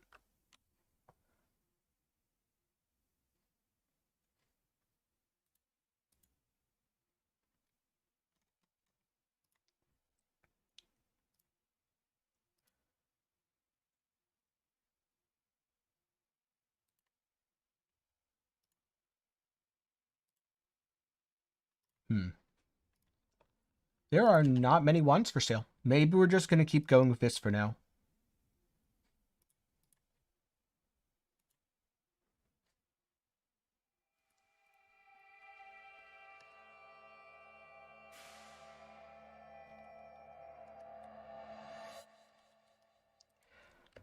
The reason I've been thinking so much is the best use of designing an item like that is an archetype that is partially supported, but not fully supported. For example, Spell Impale. Right now, there's not really a good way to play Spell Impale. And so a unique could come in and take it from not great to playable. But I don't want to do Spell Impale.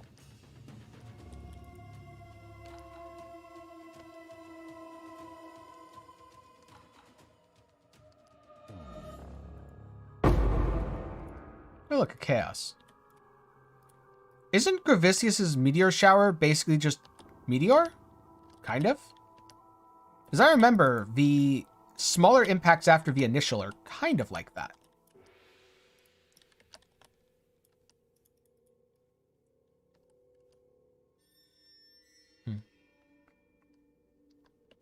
The problem with making generically powerful items is they either have to be super rare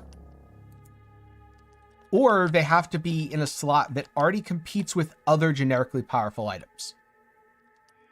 So what I'm trying to think of is, what build would I want to play that there just wasn't quite enough support for currently?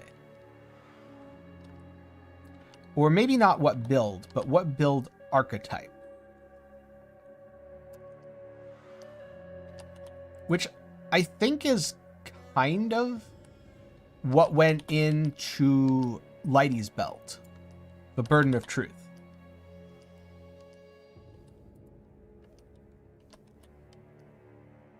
Oh, that gives me a perfect idea. Replica Dissolution of the Flesh. Damage you take to the top half of your life is instead reserved. Oh, I'm dead.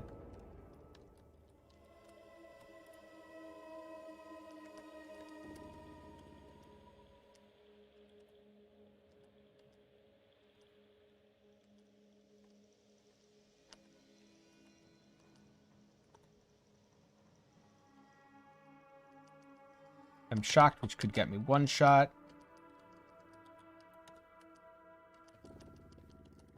Yeah, I would do Replica Dissolution of the Flesh. And I would specifically make it to add the proper defensive bonuses from Petrified Blood, instead of just using Petrified Blood because damage. Since I don't think at this point it's really overpowered as a both damage and defensive aura with an additional cost. Well, if you like Adziri's Flame Blast, I have good news for you. There's a staff in the game that's Adziri's Flame Blast.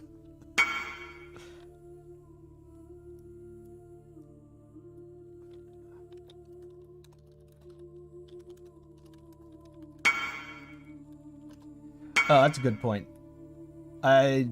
I didn't even notice that was a prophecy wand. I just thought they were all driftwood wands. I'm really glad that guy had the auto reply because I'm not paying attention. I'm just like la la la la la, streaming la la la la.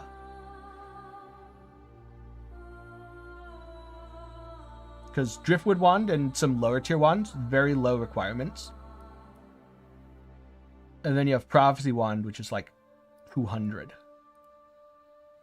Okay, here we go. Another wand just came up. And it's a carved wand, which is a low int requirement wand. So.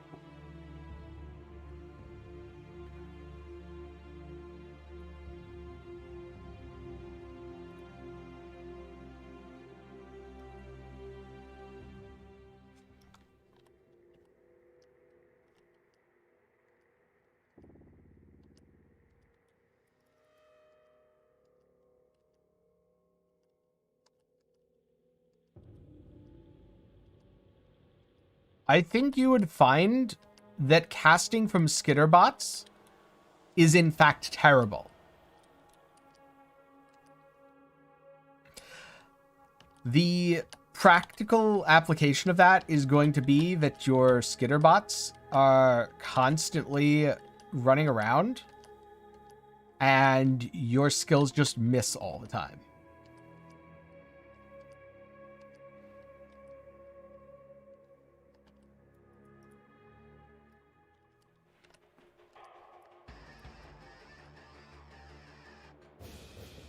I'm going to set an int requirement for the wands and filtering.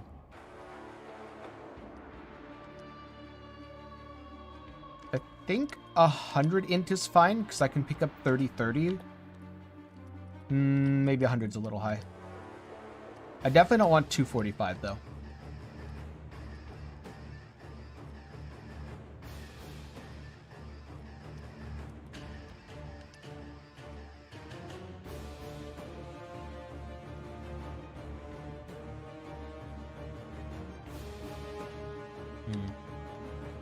No, she doesn't really hurt.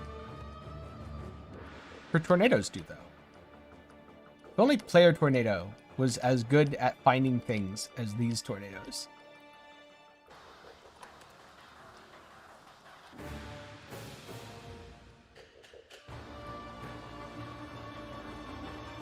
Alright, let's just put up a live search for now.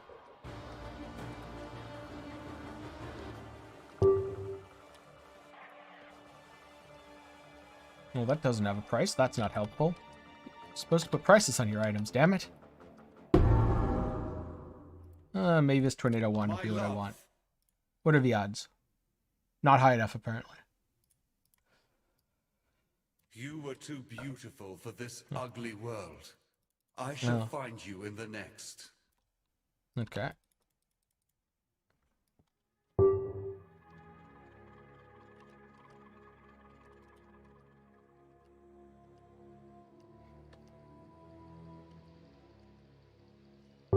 I feel like the +2 being on Necro is a band-aid for an underlying problem with, I would say, minion builds in general.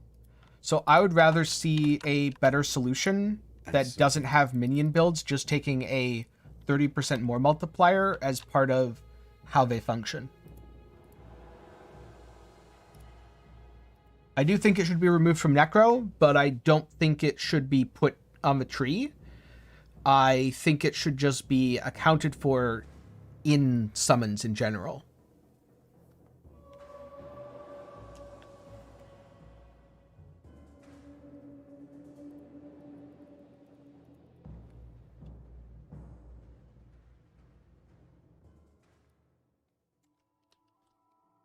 Here I go again.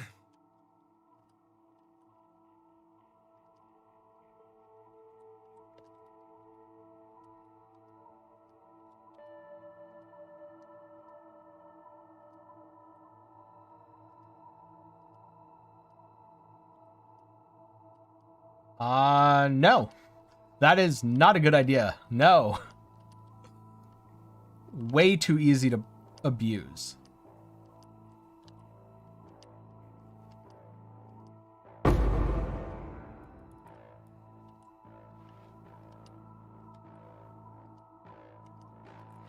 I do not like anything in Path of Exile that makes you immune to damage. At all, ever. That is how the game gets broken and things get ruined.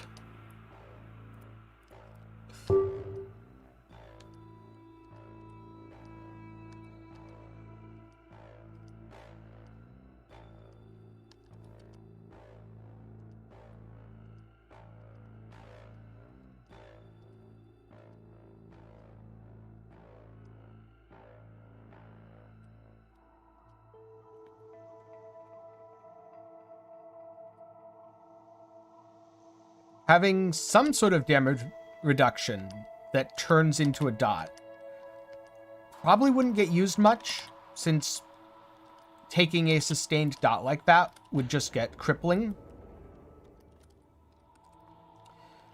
Damage to dot is petrified blood. It already exists.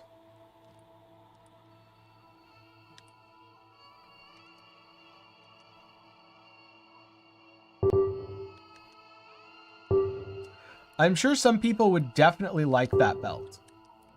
But also, Lightning Warp is a skill. So I'm not sure it would break anything. No, whoops.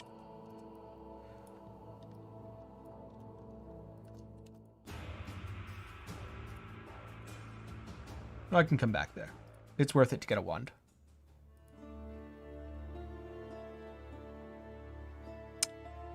Okay, so it's not just me who's having that.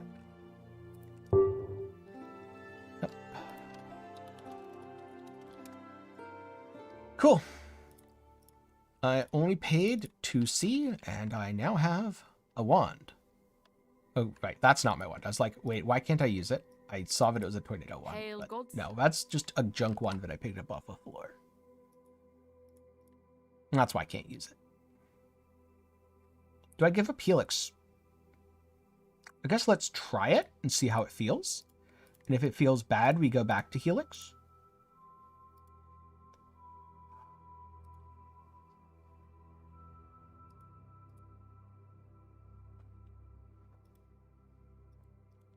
Hail, Godslayer. That depends on how low the duration is.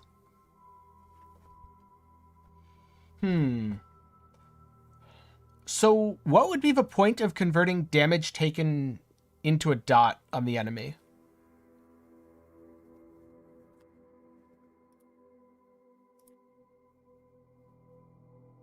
Wait, what can I not use now?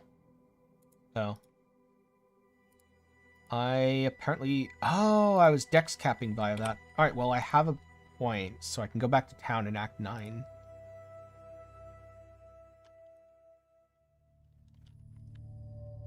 Get that. Not Fix that first of all.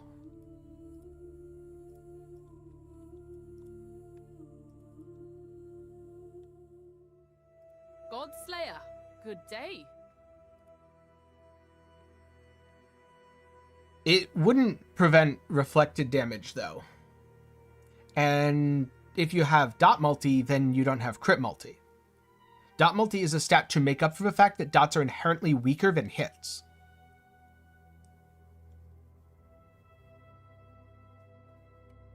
So all that does is make your skill worse.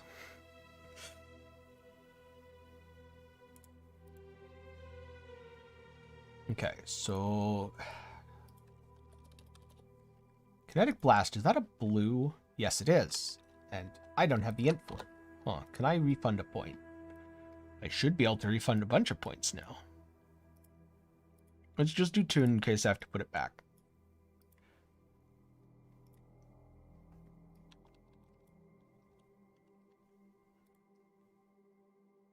Oh, but I need a blue socket. Kinetic Blast. Faster attacks.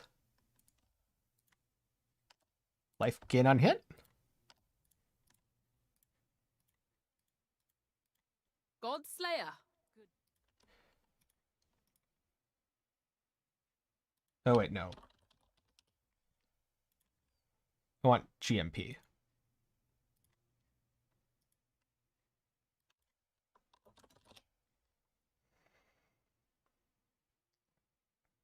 I think a lot of people want items drop by deep, and it would be great to have that. I don't think the servers would survive it, unfortunately.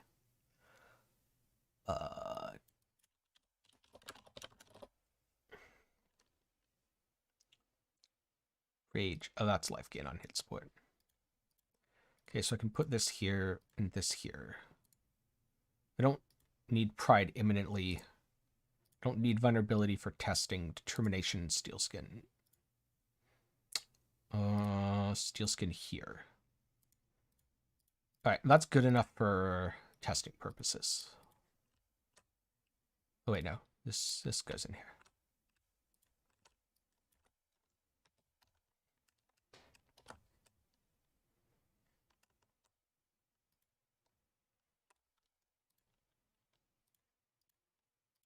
Okay, let's fix all these.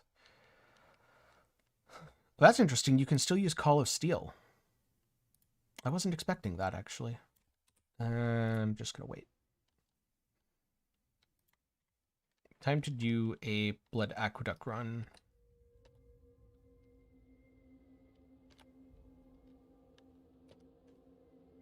Oh, it's not life tap. Right, the red has to be life tap for now.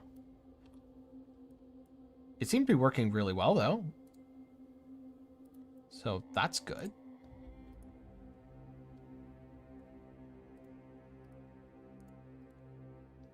I can put Spectral Helix here and put more stuff in.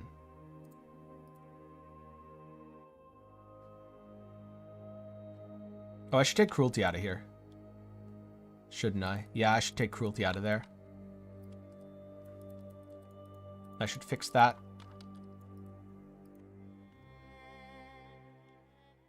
Hail, Godslayer.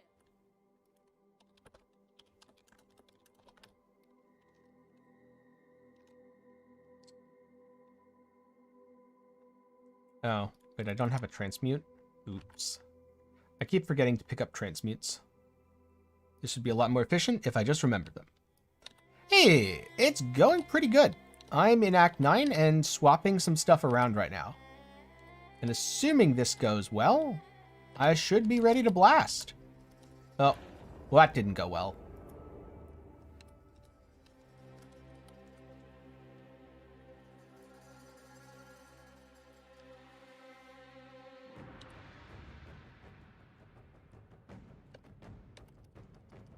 Yeah, Ungles is very, very good.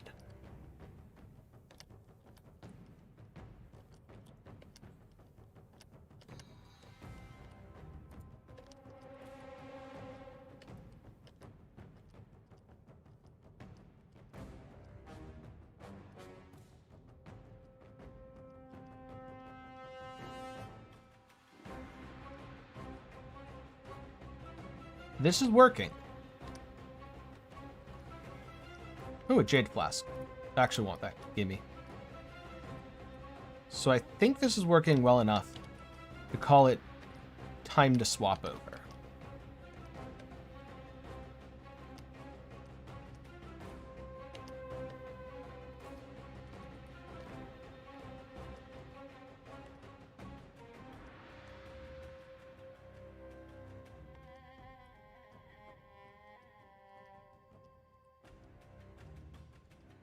And hey, getting an extra level up from Blood Aqueducts, not a bad thing.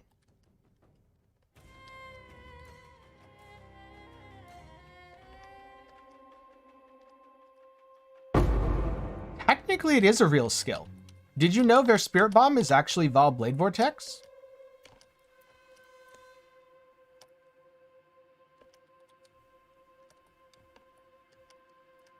Ah, there's the Orbs of Transmute that I needed.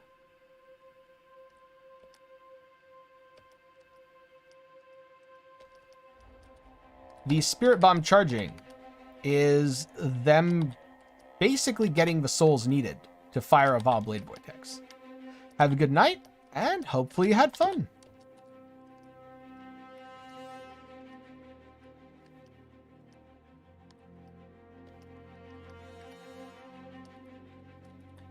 Oh.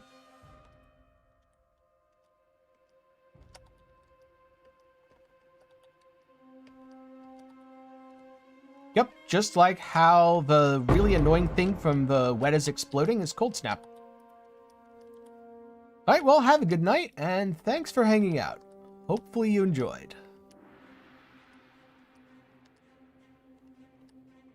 I didn't quite level up, did I? Unfortunate.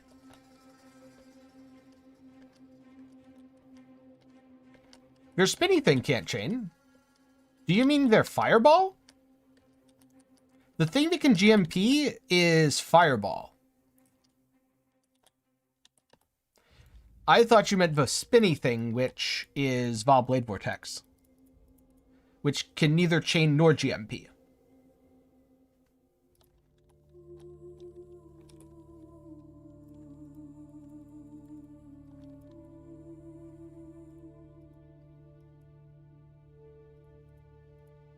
That's 4 points.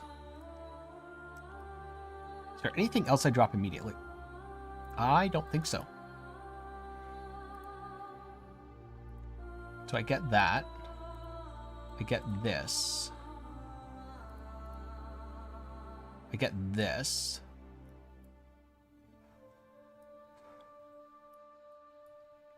Physical damage over time. There isn't really much over here, is there?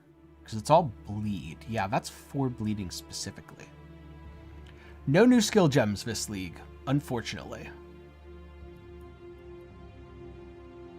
So I think I start going up here now. Do I have enough ES to take Divine Shield? I want to, but probably not.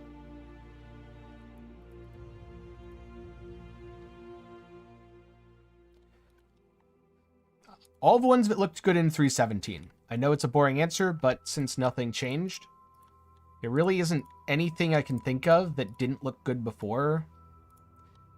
It's really more of ascendancy swaps. But now I need to figure out my gear for a second. Because I want to be using Exsanguinate now, which is where... Here's my Exsanguinate.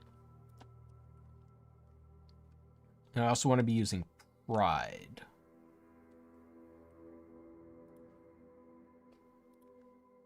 Do I want to change the colors here? Maybe.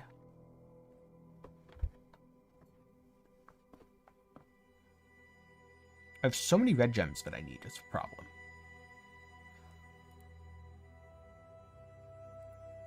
Okay, so cruelty.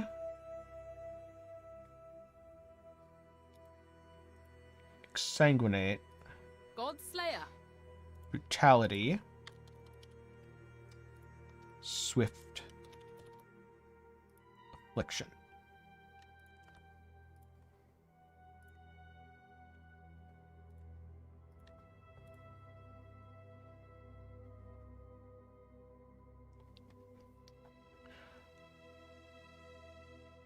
I don't know what you mean by energy blast. That describes pretty much everything in Path of Exile, unfortunately.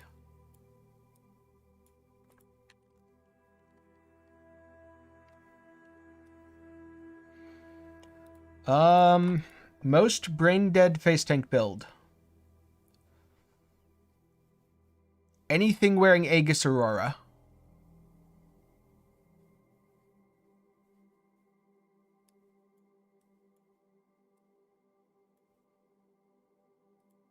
Hail, God Slayer. God Slayer. Good day. Do you mean Fireball? I think you mean Fireball. I'm pretty sure you're talking about their Fireball skill. Because their Fireball skill has slower projectile support.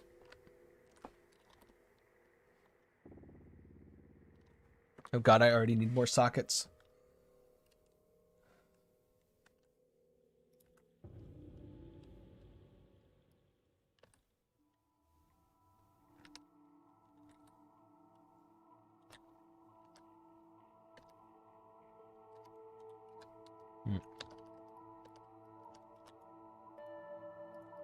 I'm going to put Exsanguinate here to be able to cast it sometimes on single target for my Cruelty. I should probably just stop using Cruelty, but I'm not going to for a little bit.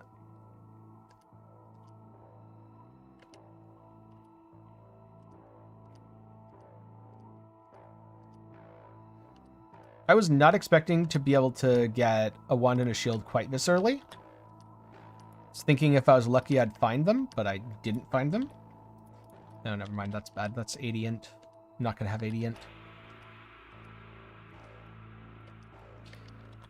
I don't think it's them charging it for effect size. I'm pretty sure that's it gaining effect size from increased area of effect.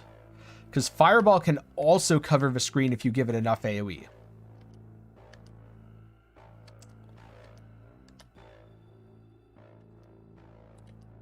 I mean, sounds like you want to play a Fireball build. As it turns out, you can do all of those things already in Path of Exile. I don't particularly advise it, though.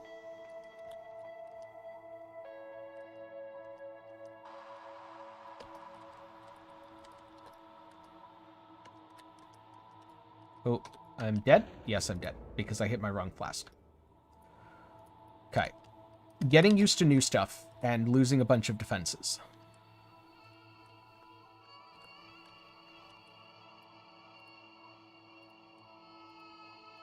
Oh, that's why it felt so bad. Never mind. That should have fixed it. I always forget that that's not on by default.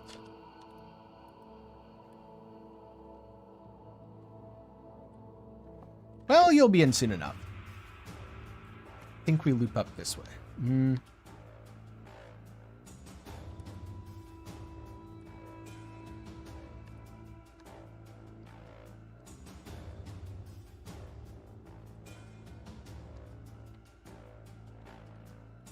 I've been very distracted.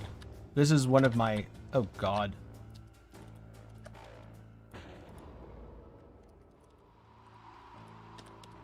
This is one of my worst leveling times in a very long time.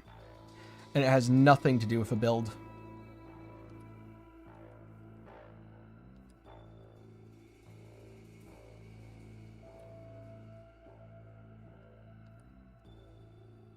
I'm just letting myself get way too distracted.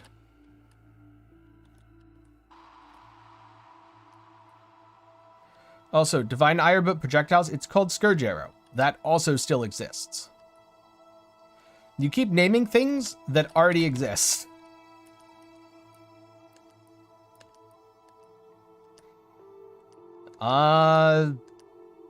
Haven't seen that one. So I don't really have an opinion on it.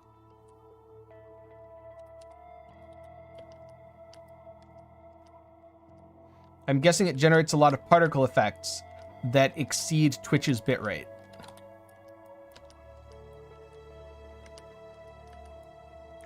Which, if so, I would say I call your particle effects and raise you a YouTube. Oh, wait, this is not the way.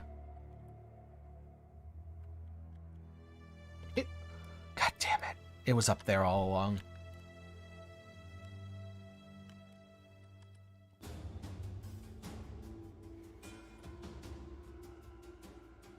Yeah, it sounds like a lot of particle effects.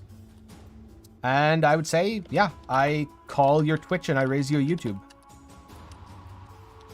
Oh my god, stop putting that under me. Why can it put it under me?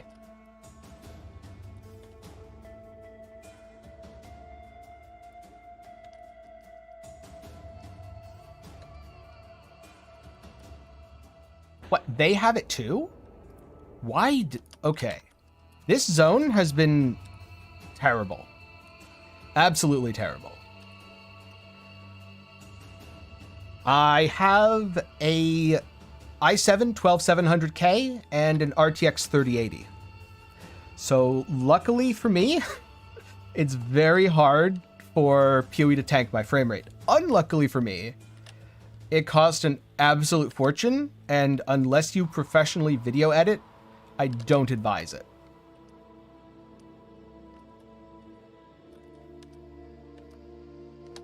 All right, let's see if I can get my build back up and running without getting distracted. Part of a problem is that I'm fighting against the urge to just run in and face check enemies, because that was how to correctly play before, and now it is how to play incorrectly and just die.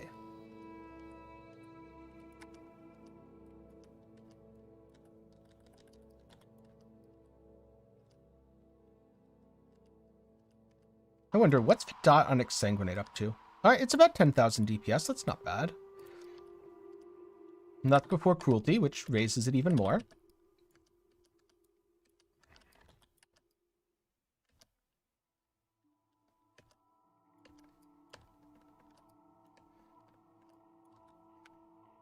Oh.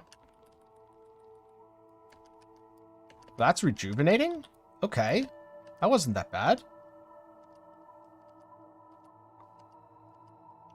That'll be the real test of a Steam Deck. Can it run Path of Exile? There's always the old, can it run Doom? No, no, no, no, no. A real test, can it run Path of Exile? Sounds like you have good internet. I'm kind of amazed too. I would guess that it has to do with the fact that the downloader is being smart and not just taking all of your bandwidth, but is saying, okay, you need this much for the stream you're watching, so I'm going to take all but that.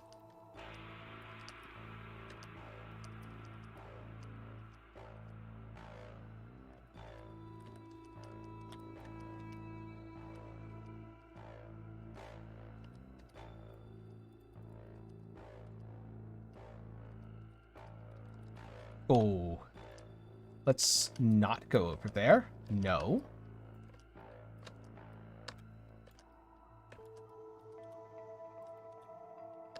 Yeah, you just die over there, please. Oh, it could be YouTube is just a lot smarter than Twitch. Something doesn't seem... Wait, did someone say unicorn? Did someone say unicorn? I think someone said unicorn here.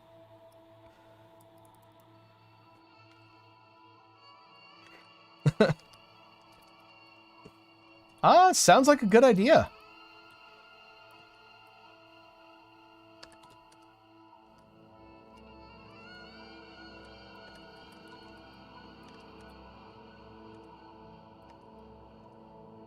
This is Dread's favorite MTX, by the way.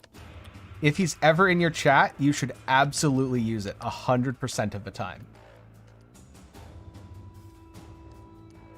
He loves it. I know it might seem like in chat he's complaining or tilted right now, but no, he secretly loves it. Favorite MTX. He's a huge brony. I shouldn't say things on the internet like this because I forget that not everyone understands sarcasm. Oh. I wonder if I want chain on this instead of swift.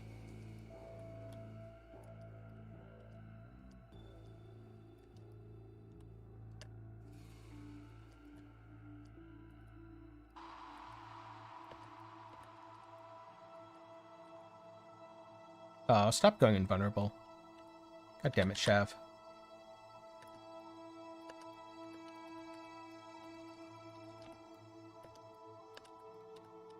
Ooh. That cast speed is slow.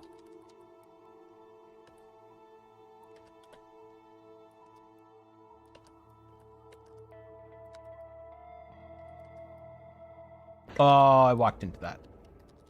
Okay, so maybe the single target was better on Spectral Helix. Yes, mobs can reflect brand damage because brand damage is dealt by you.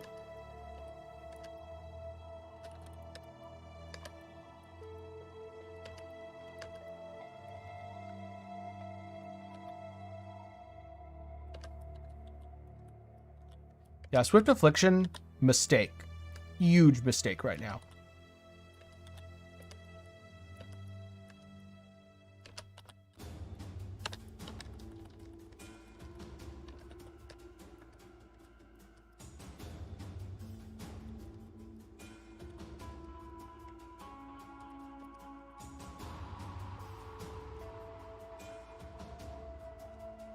I should at least have Malevolence if I'm going to be doing this. But I don't.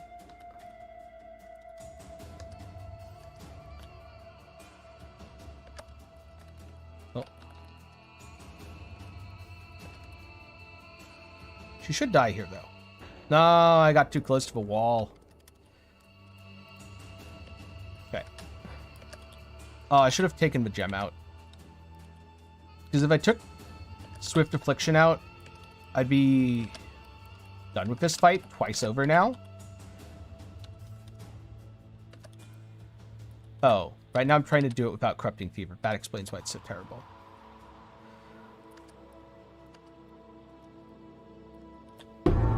There we go. All right, that was just bad all around. This is why you practice, by the way, to avoid stuff like that. That's not good. Nope. I mean, define hardcore builds, because most of my builds are hardcore builds, but I don't play in hardcore. So yes, but also no?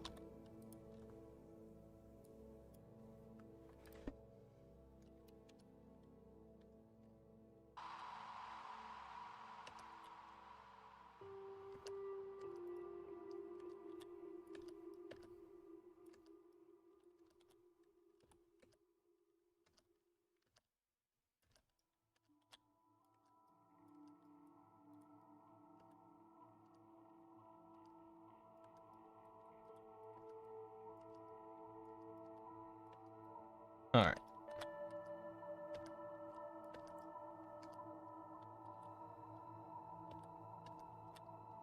So now that I've got Swift Affliction out, ideally what I want is something else. And ideally what I want to do is swap out Cruelty. I think I'm going to do that after this boss, because this boss is going to be a little bit painful. I can already tell my damage is not where I want it to be.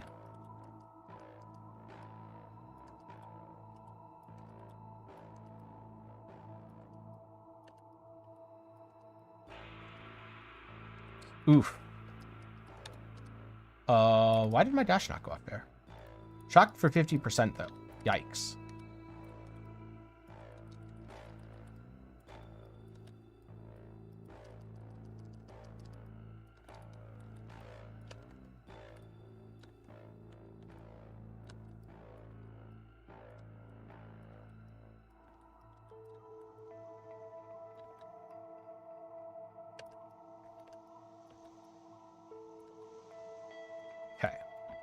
He's going to split here.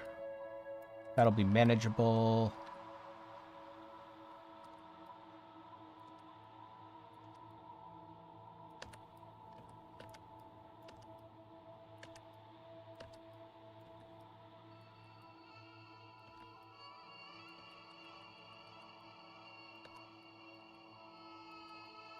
And Malagar should just die. That was a lot smoother.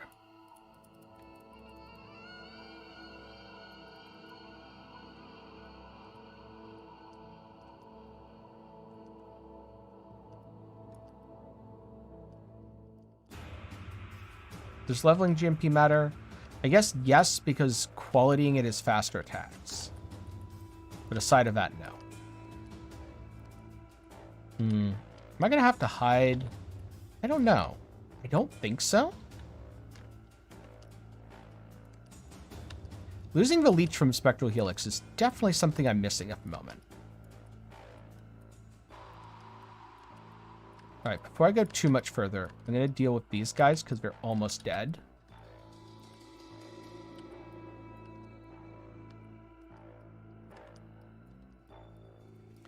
You'll get there soon. It'll go faster than you think. Ooh.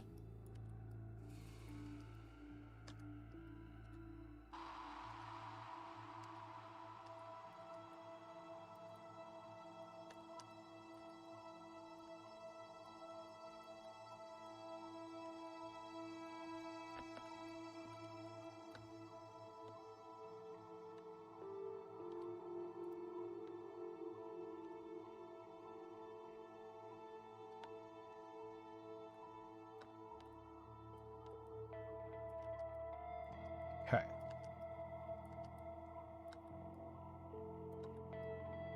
2, 3. Go over here. Oh, I'm very slow right now. I need to kill that purple pillar. Oh. Okay, that's not so good then. Oh, I see why it felt so slow. I lost all of my attack speed. And my movement speed.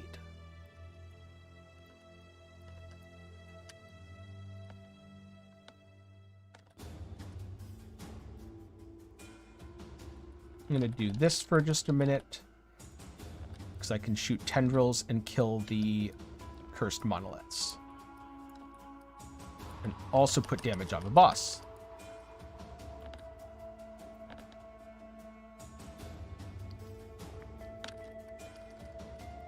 Not ideal. 25% more damage over time was probably something I should have grabbed before I swapped. Definitely should have done Merc Lab first. But we're not going back now.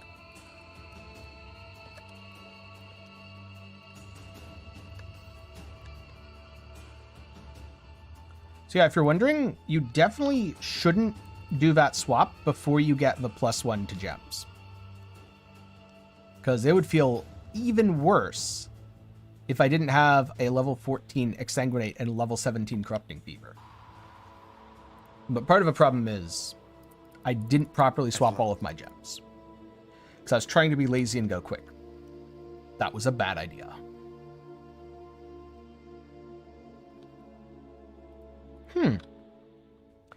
Well, I'm glad it's coming in smoothly.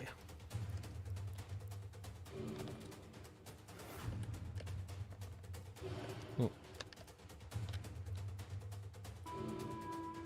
Oh, I never refilled my flasks versus this guy. Don't kill me?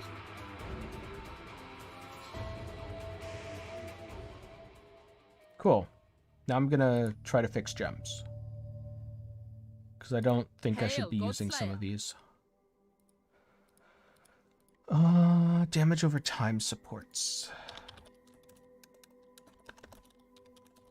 It's just efficacy, right? Yeah, it's just efficacy. So. I don't know why I typed damage over time instead of efficacy. That was way longer than it needed to be. But to start with, I can put efficacy in here. Because I can recolor it to 1 blue. No, I said 1 blue. Good. There we go. That'll help. And also that'll let me put on Pride. which will be a significant damage boost. No, wait. Do I have enough to use stuff? Yes, I do. Perfect.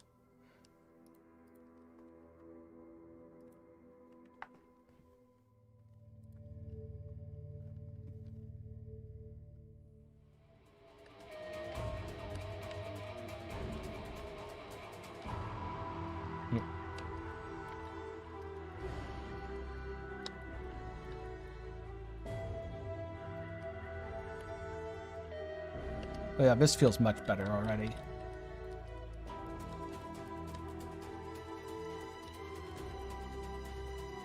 And then it's going to feel even better once I get vulnerability. Oh.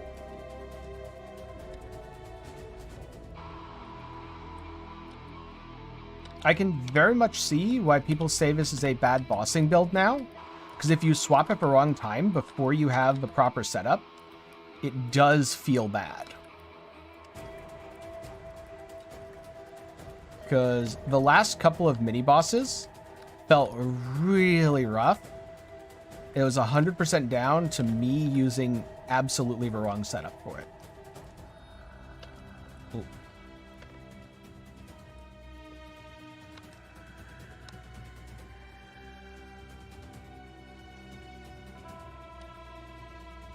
I don't think I need more flask charges.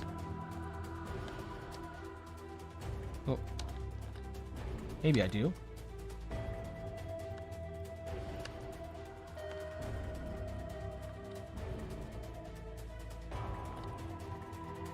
Yeah, it'll be fine. There we go. Luck. That was the last time I'll have to sully myself with those three.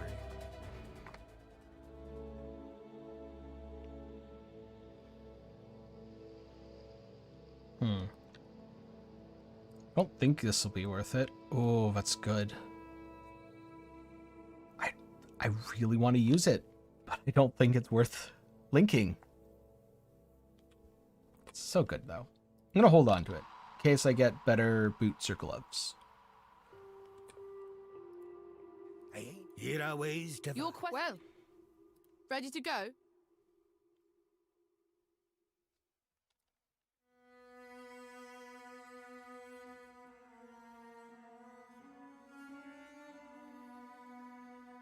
To the cathedral rooftop. It's level 64, I'm level 62, that should be fine. Oh yeah. I never forgot to check if I should use my other respec points. Should probably check that after I rescue Bannon. This guy won't have as much health. You there! Exile! I am in need of your services once more. Help me!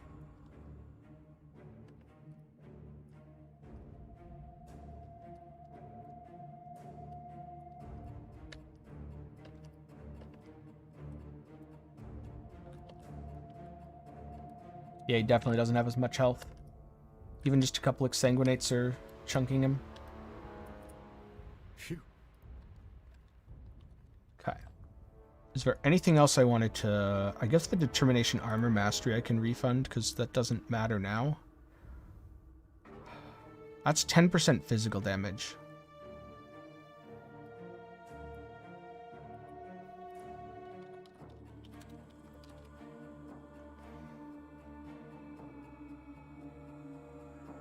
Trying to remember if there's any more... I don't think there are any more generic phys nodes.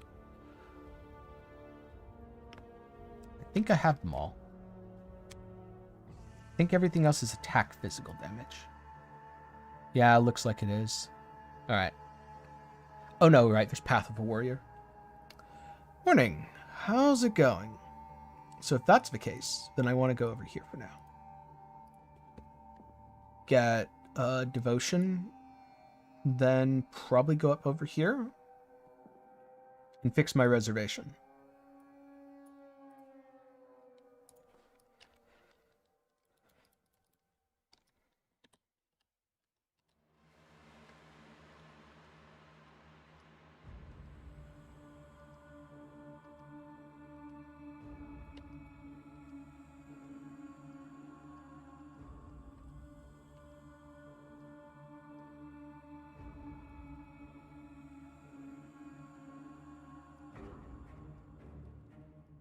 Not sure how I feel about cruelty.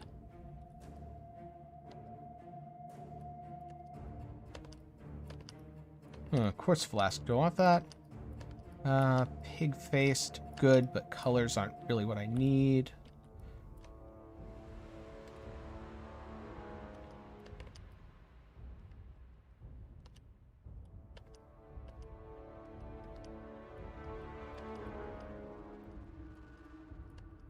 What I should do is go back and get a poacher's aim and then socket that. That's what I should do next.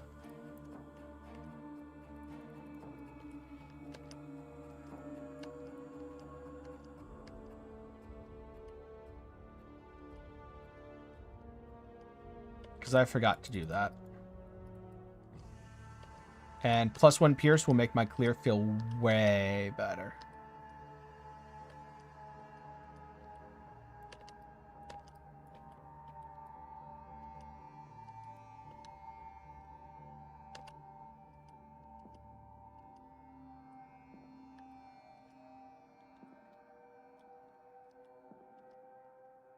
Good luck and have a good night.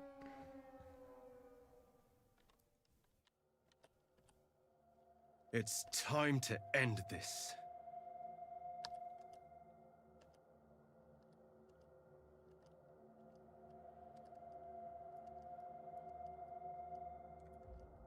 The skill that I'm using that's shooting little things everywhere, Kinetic Blast. But it doesn't do very much damage for me. It's mostly just visual fluff. That reminds me, I should see... because I totally forgot to craft anything on this wand. Should see if I can craft anything on it. Because spell damage would help my Exsanguinate, and attack speed would help my Corrupting Fever.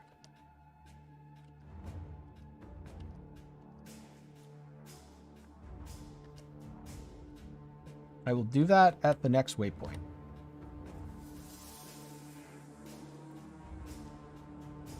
Nope, not spell slinging. Just attacking. Corrupting Fever is an effect that is applied on hit. So I don't have to spell sling it, I just have to attack with the wand. Oh, I was wondering why things weren't dying. I was like, things are dying awfully slowly now. Why are they so tanky? Well, it's because I wasn't actually damaging them. That does happen if you don't attack enough. Yep, it's even better than spell slinging because you don't have to give up an aura for it.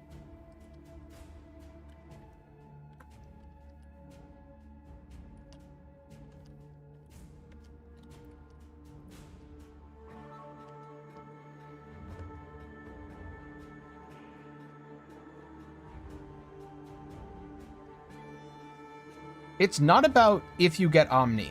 It's about if you get the rest of the gear. If you get the rest of the gear, yes. If you just get Omni and then you have really bad gear aside of that, probably not.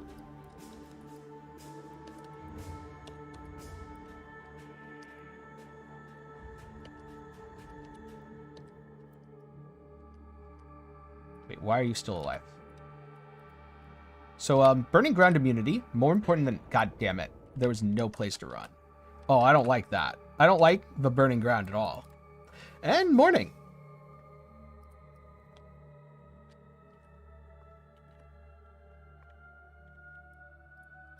How is your league start going? Wait, I don't have my damage up. There we go.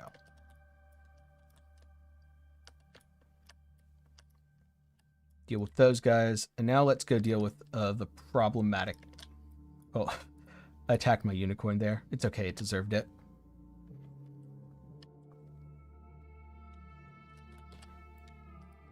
I definitely swapped over too early. But it should be fixed within a couple levels as my base damage scales. It depends on your time zone. It's 9:30 for you. It is about 12:30 for me. Which does count as morning.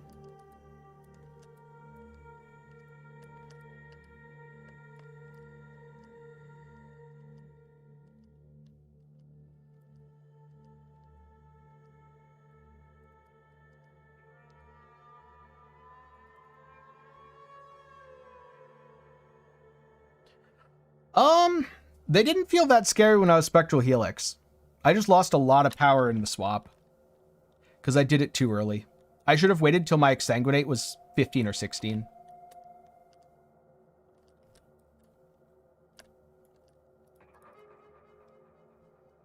So right now, this is very much a self-made problem.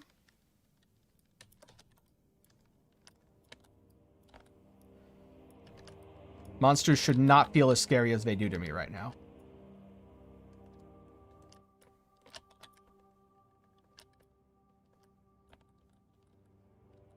But with a little more life and then a Poacher's Aim, I think it'll feel better.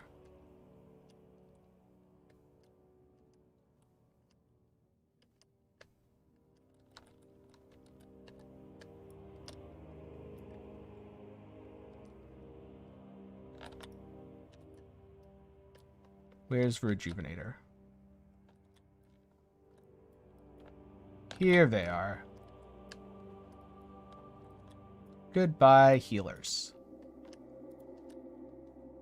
No, I shouldn't have let that hit me. Since Union of Souls is still a thing. I got 27% cruelty. 27% is pretty decent.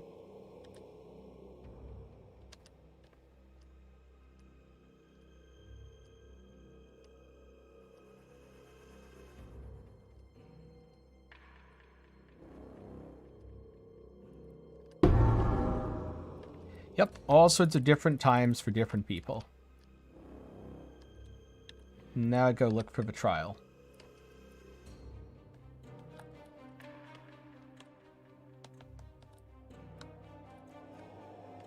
Okay, that'll die. Clear's gonna get even better after I do lab again.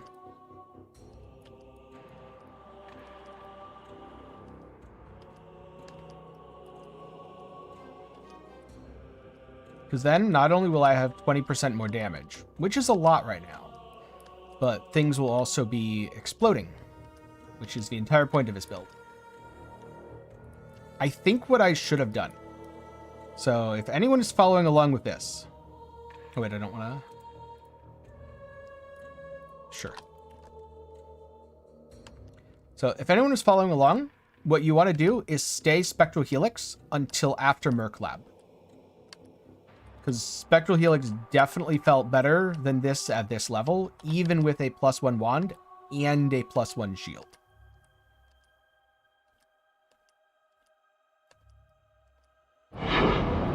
Oh, first map.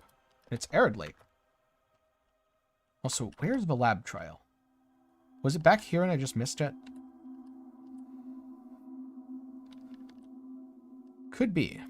Could be that it was back here and I just missed it.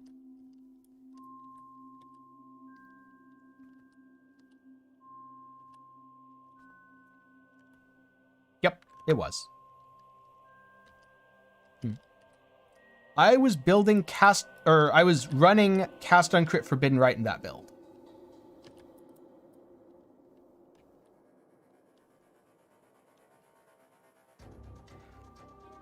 DD should feel excellent at low levels, but it will progressively feel less and less good the later into the endgame you get. Because the problem with DD is it just does not scale very well. An emperor must know precisely where he stands. So start strong, then just doesn't get better enough fast enough, basically.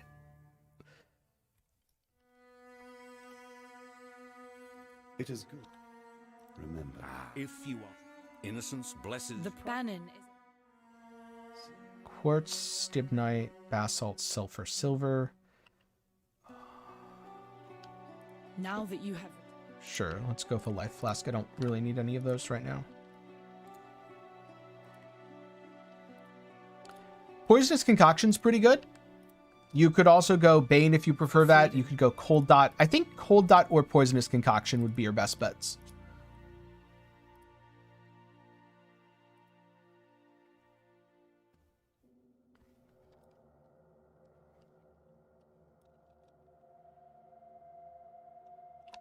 That makes me sound like you're not actually happy with Forbidden Right. since you say you wanted to.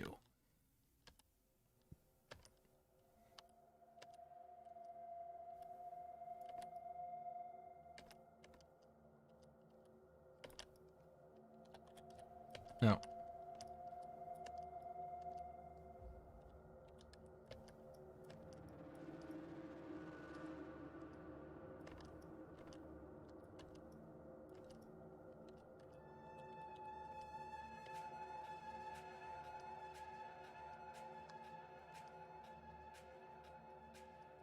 Sounds like the solution is you didn't cast or trigger it enough times per second. Because if you have 10 triggers per second, all of a sudden, it's pretty much waves.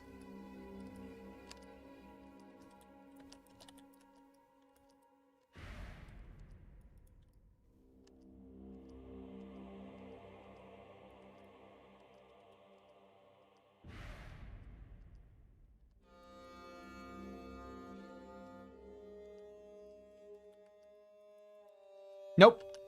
You will not lose a lot of damage from the life bonus. That's one of the biggest misconceptions with CI Forbidden Right. Because people don't account for, number one, the amount of damage that you're basically spending to survive your own self-damage as the life-based version. And also the fact that you can scale it off your ES, and you tend to get more ES than life. It's not unusual for a CI cast on Crit Forbidden Right build to have 8,000 to 9,000 ES. Not a lot of builds are running out with 8 to 9 life.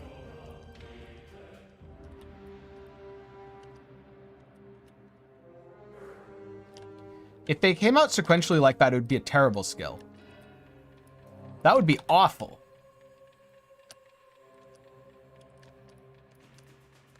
When you said waves, I thought you meant the actual visual of it. But if it fired single projectiles like that, it would basically be a really terrible version of Lancing Steel.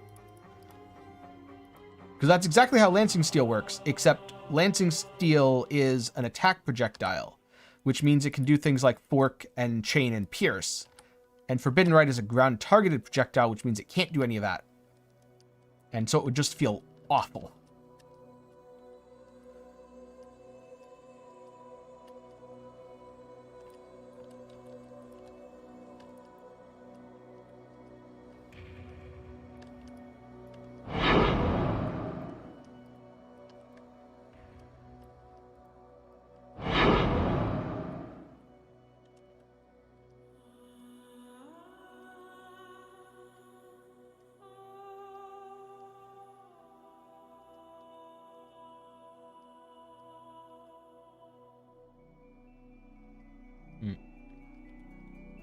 Proc shield is very annoying.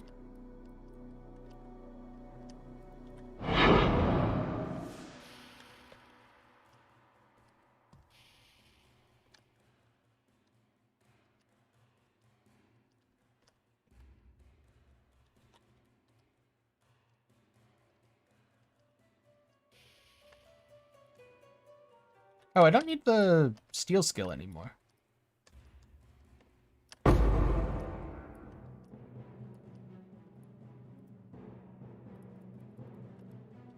Let me toss that out. Start leveling this in its place.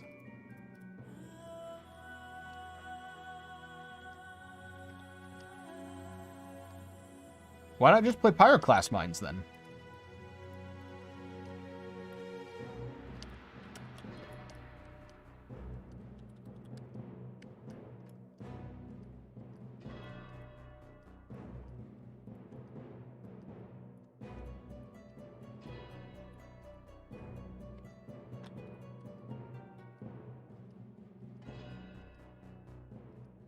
Oh, what are you? Are you Temporal Bubble? I don't think you're Temporal Bubble. I think you're one of the other bubble things.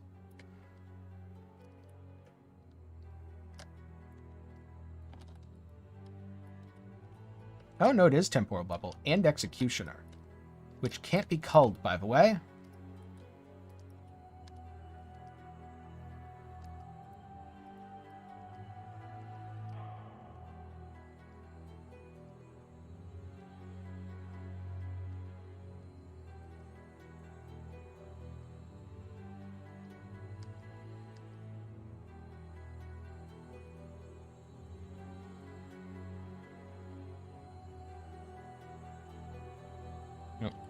Let's not stand next to that.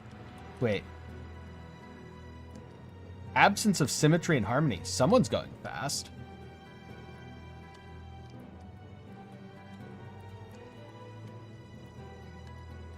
Someone is rushing bosses.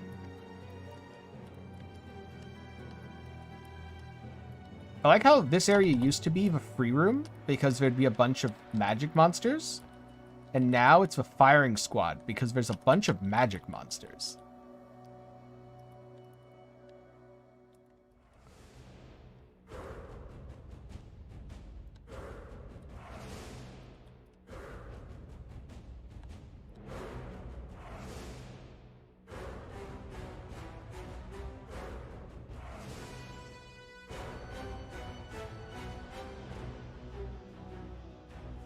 Nope.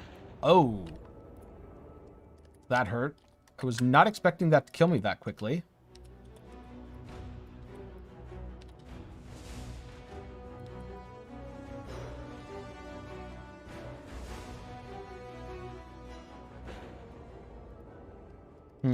Maybe I do need determination instead of pride.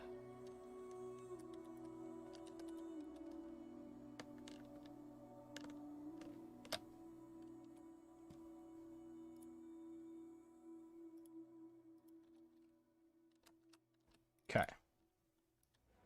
Because I believe he is mostly fizz damage. We'll see how this feels. Oh. Yeah, that's more like it.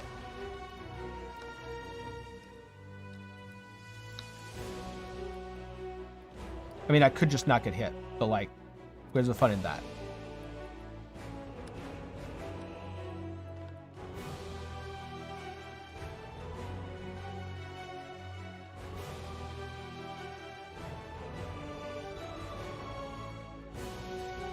Oh, I got hit by the dot.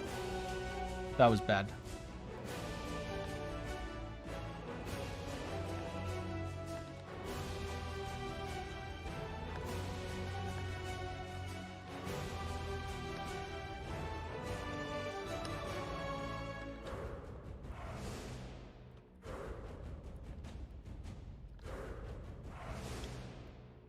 Huh. Well, at least you found out what it was.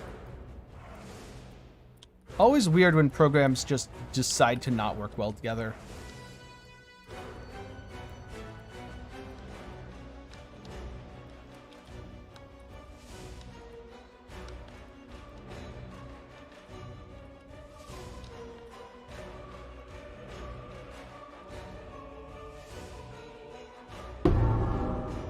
Okay. I'm getting really tired of grudge matches.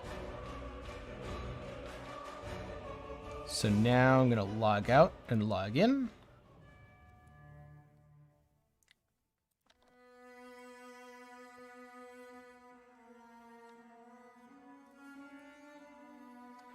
I sold my sword, didn't I? Or did I keep it? Because if I kept it, I might honestly just switch back to Helix. Okay, good, I kept it. Wait, but did I get rid of Helix as a skill? No, I didn't. Okay. Because Helix was doing a lot better. Since I don't quite have the gear for it. Oh my god, that's so bad. But it's a 4-link. Ugh. But it's, no, it's deplorable.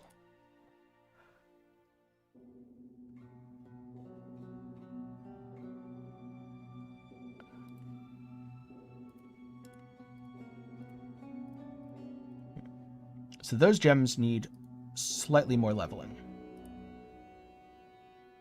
And I need to switch this back to 1 green as well. Oh, I need my steel skill back. I just threw it away too before deciding to swap this for Katava.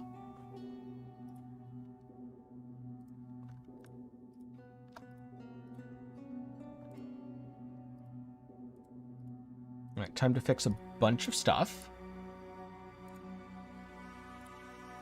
I still got this for when I need it, though.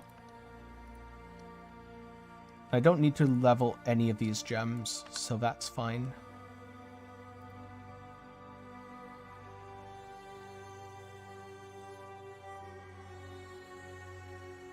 Dash can go here. Corrupting Fever, Cruelty, Brutality, Efficacy. Do I want to just life tap it? Maybe. I might want to just life tap it.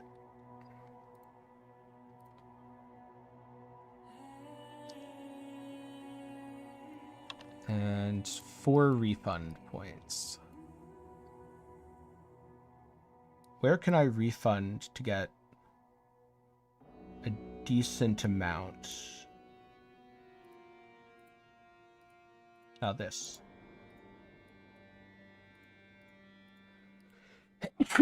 Sorry.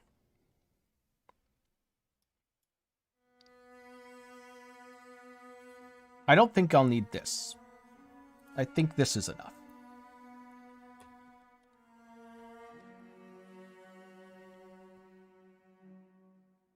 My weapon has lightning on it, so I don't know that I want brutality. That, I can put exsanguinate here.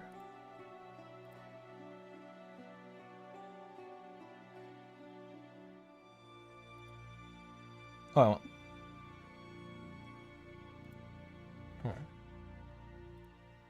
Blood and sand. Steel skin. Vulnerability. Determination. Pride. So 43 to 5k to 4.9. So yeah, brutality is not good at the moment. Congrats! I'm gonna be there shortly. I just took a little bit of a detour because I swapped my skills before I should. Which is definitely something that I would have known if I had practiced this build at all.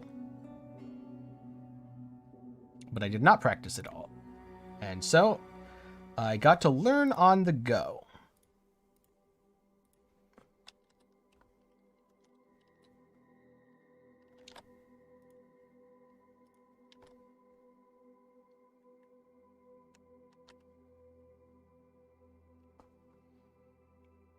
I don't think that's a brand skill. I think that's a channeling skill.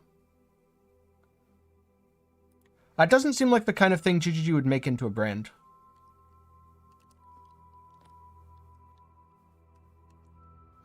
Oh, see, my gems are leveled. They're just not high enough yet because I'm not high enough yet. But they're leveled with me. Like, the Corrupting Fever is 15. It just needs to be more like 18 before it's good.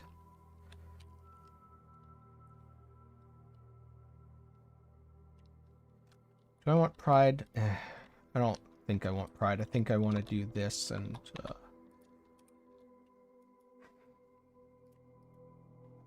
refund Bannerman and go with Determination and be nice and comfy. Because this is basically just the setup I had before now. There we go. Cool.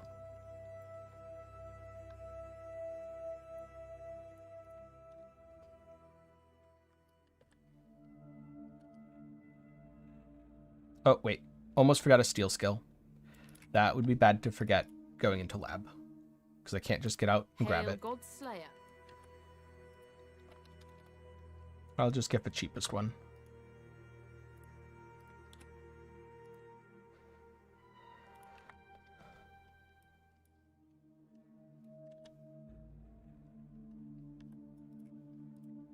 Justice will prevail.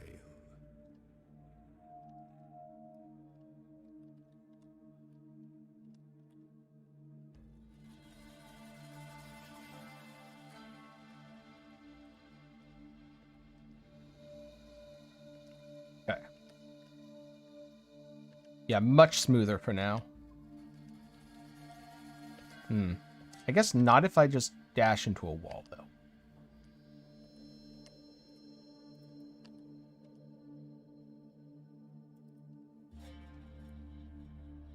A locked door merely encourages curiosity. Hopefully Merc Lab isn't bad. Okay. That's a mess. So many zaps. Way too many zaps. Just saying.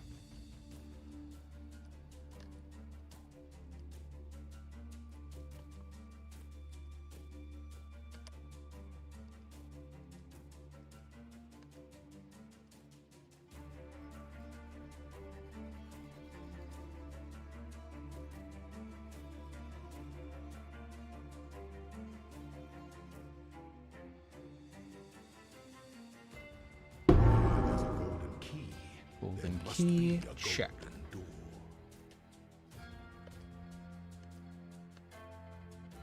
I like how Exsanguinate was struggling a lot of the time to get 20%, and Spectral Helix just easily has 40. Mana reservation efficiency is a good choice.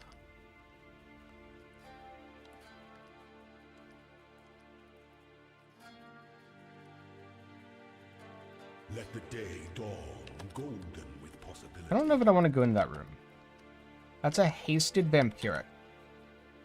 Oh my god, they're standing right where I can't hit them. Oh my god, these enemies. There we go.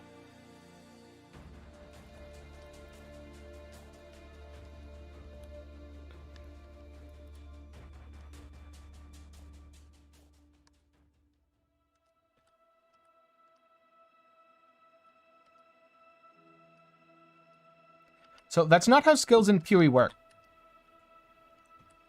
There's a very specific set of rules governing what can be a skill in what way. So you can't just say, I think this should be a brand skill because I want it to be. If it was a brand skill, the enemy would attach a brand to you that would cast the skill on you. Enemies don't have brand skills for a reason. So it can't be a brand skill. And hopefully enemies never get any brand skills, because that just sounds terrifying. The weary traveler draws close to the end of Which means it has to either be just a regular cast, in which case it would likely be somewhat similar to Flame Wall, or it has to be a channeled skill, in which case it would be more similar to something like Incinerate. command is to act.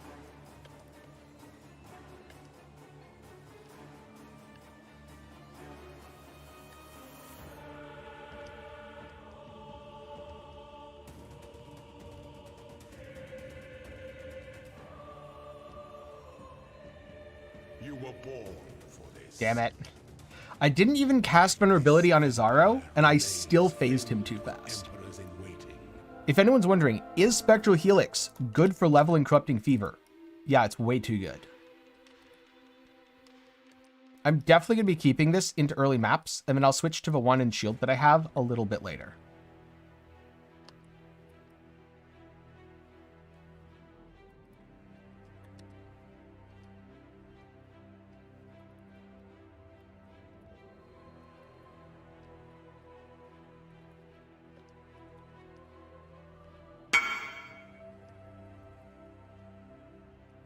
Wait, the Megalomaniac.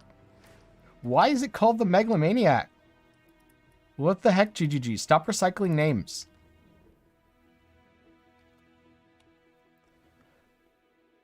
Huh. Grant 850% increased power, but no rewards. So it's an EXP bot. Yeah.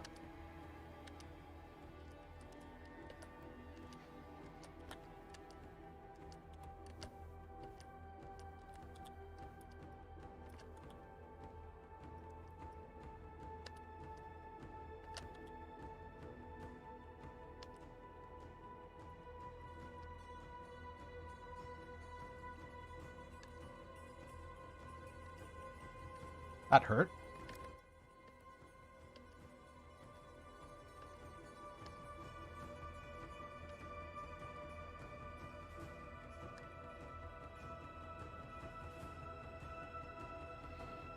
I feel like GGG doesn't want to commit to making that many skills.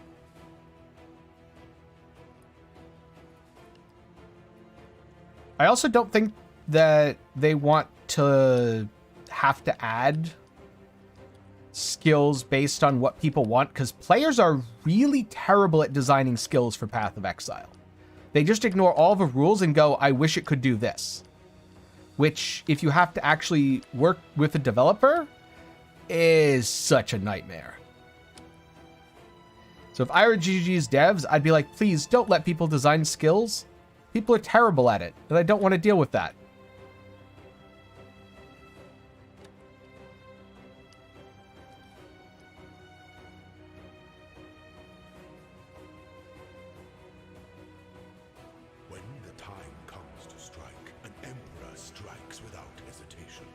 slow to entertain strength towards enemies.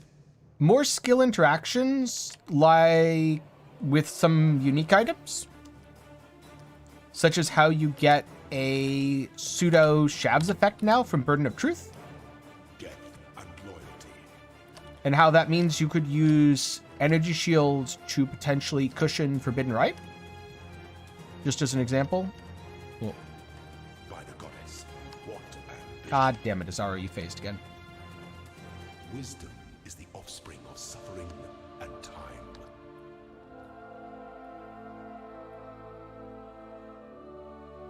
I guess I go back to this now. Cutting off this would let me drop 1, 2, 3.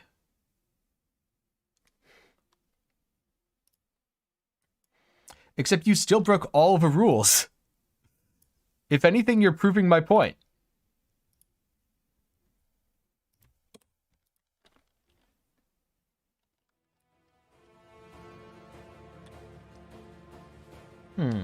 Consecrated ground. Interesting.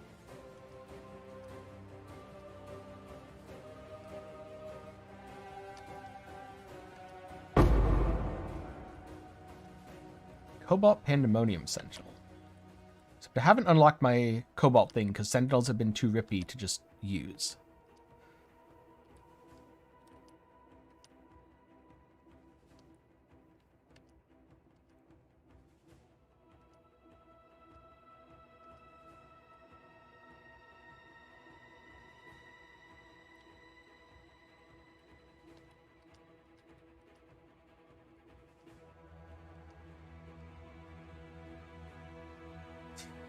I never would have guessed that, Snow.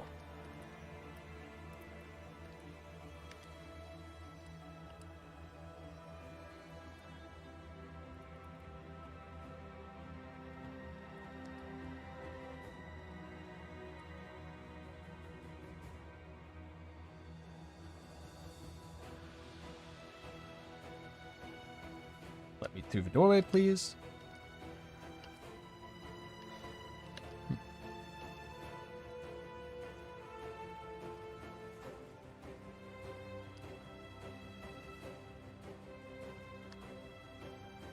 GGG does.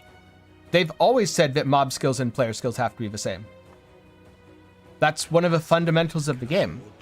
The only mob skills that are a different version of a player skill are ones for which the player version was changed, such as Stormburst.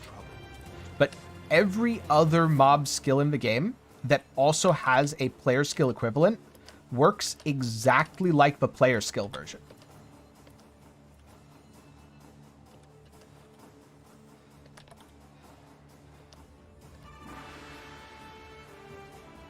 Stand your ground. Ooh.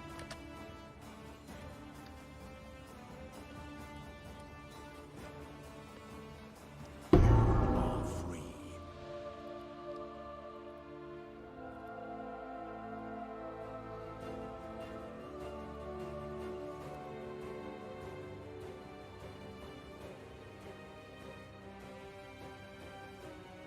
See, it could be an MTX, because the MTX can be pretty much any old thing. But it couldn't be a skill. Huh. I'm just going to add that to my boots. For no real reason.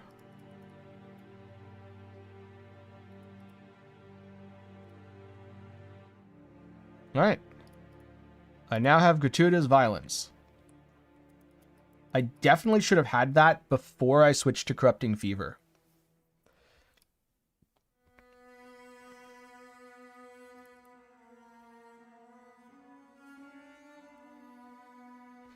League launch was pretty good, minus me wasting an hour to some bad decisions to switch over to my skills earlier than I should have. But now that I've sorted that out, and now that I'm back on Helix, it should be super smooth.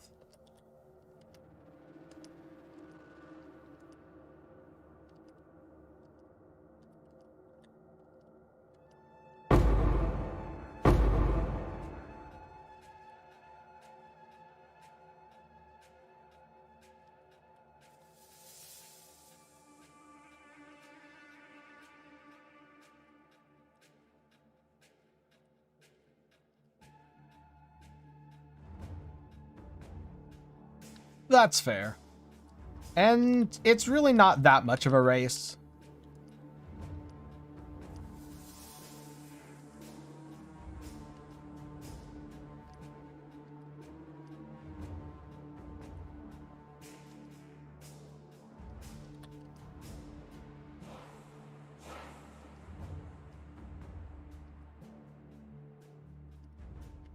Yeah, passing out of a keyboard's pretty bad. Definitely not worth it over a league start.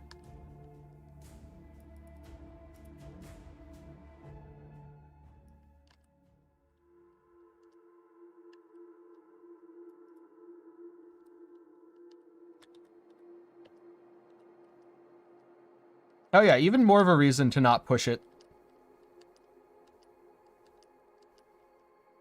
Yeah, then just have fun and make sure you get a lot of rest. Rest is important.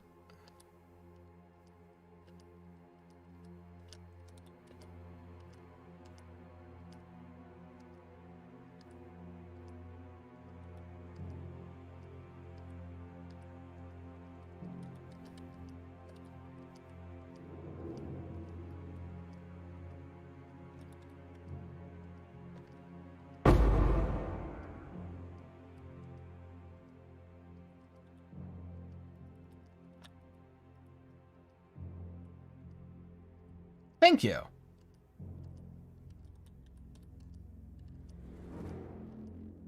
Ooh, those could be good.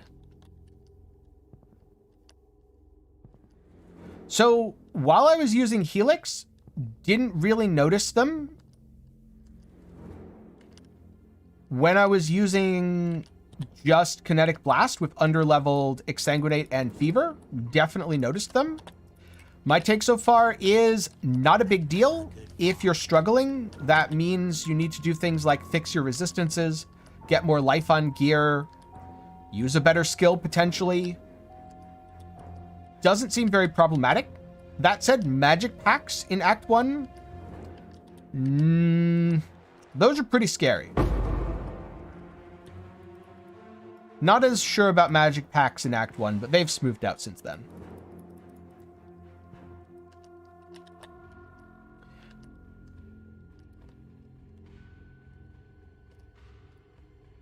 My Act 1 was actually super smooth. It wasn't until Act 8 that things slowed down a little bit. That was really just my bad decision making more than anything.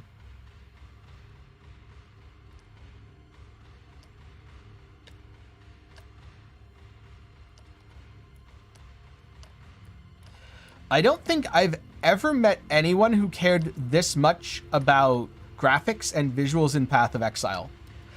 I think most players are more in the camp of, I just want to be able to see stuff, man. I don't think they care. Oh, I'm dead. I was wondering how long I'd be able to get away with that. That was just me being dumb, by the way.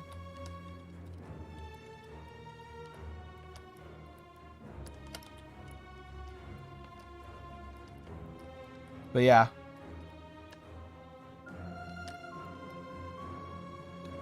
Most people definitely don't care.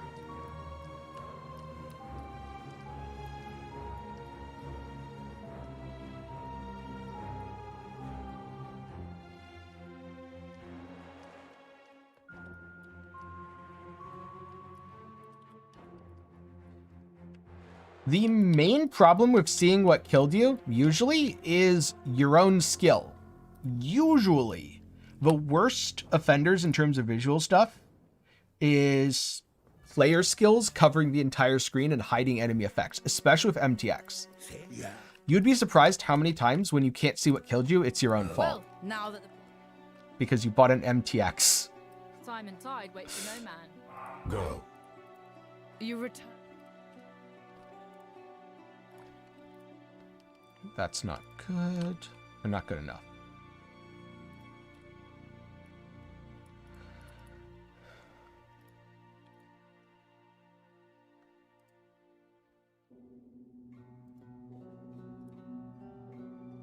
I guess Flicker Strike kind of blinds you, doesn't it?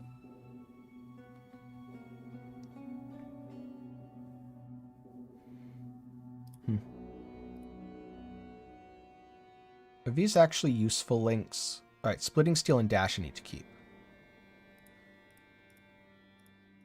I don't think it's particularly back.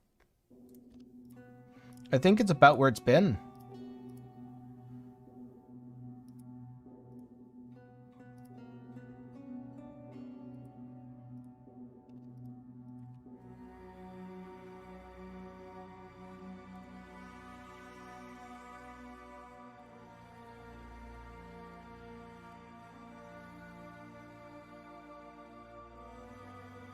Yes. Something tells me that game VFX are going to change a lot in the near future. And that it's going to be less about making more Herald Explosion MTX. And it's going to be more about making reactive MTX to enhance the player experience.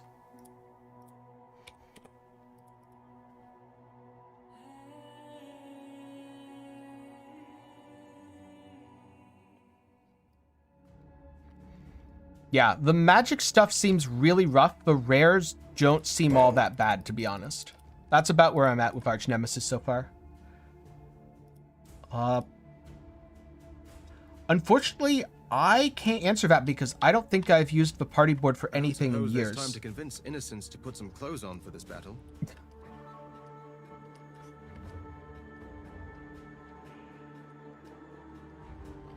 Oh, you hasted? Oh, you're echoist. Okay, you're echoing, not hasted. I would imagine Gloom Herald of Ice has a very high kill count. Ice Crash also has a high kill count, as does Toxic Rain. Because those are skills that I see played reasonably consistently, or MTX that I see reasonably consistently, that tend to have very poor signaling.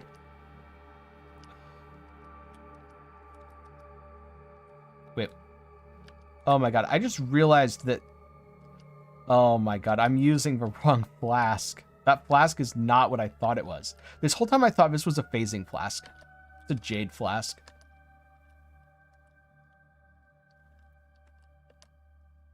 It actually does nothing. Well, that's unfortunate. Time to look for a replacement on the floor. Probably after I kill Katava.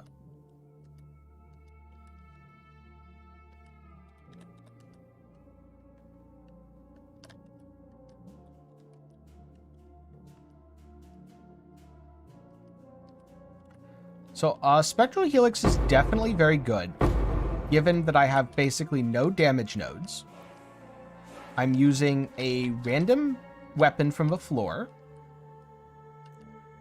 and my damage feels fine.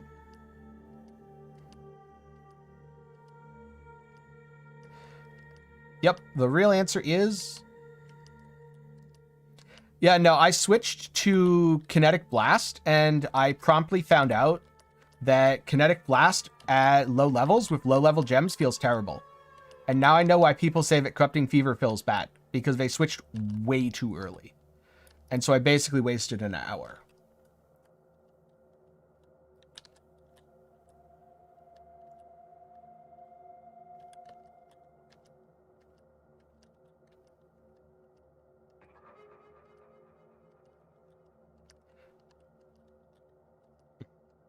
See, I never tried it before, though. And so I messed around with that for most of Act 9. And then I've been doing this in Act 10 and just murdering everything again. Because it's Spectral Helix. My weapon's still trashed, by the way. Doesn't seem to matter.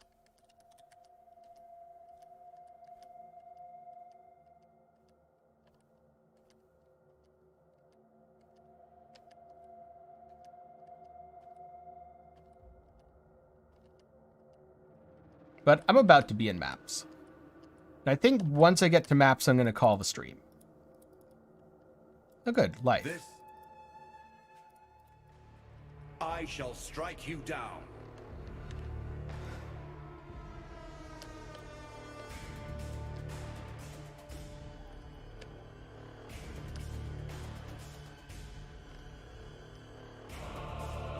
Yep. Good old ice wall. So here's the real question. Who remembers when projectiles could shotgun?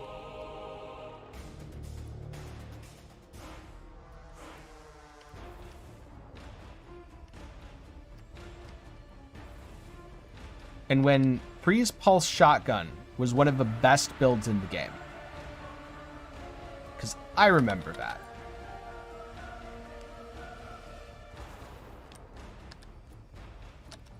You know what? I was going to go back across because I went the wrong way. Oh well.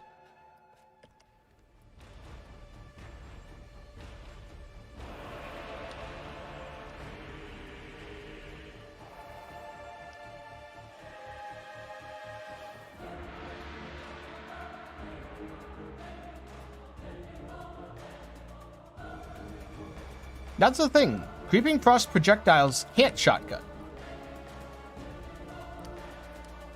It's the explosion when a projectile impacts an enemy, which is a secondary effect.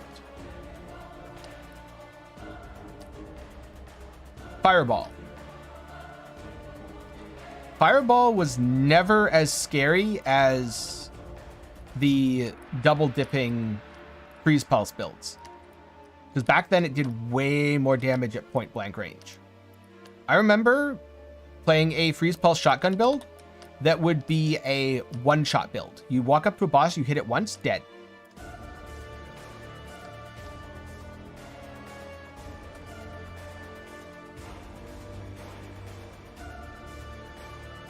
Yep, it's not the projectiles themselves, it's the explosions from the projectiles impacting things that actually cause the damage overlap, which is an important difference.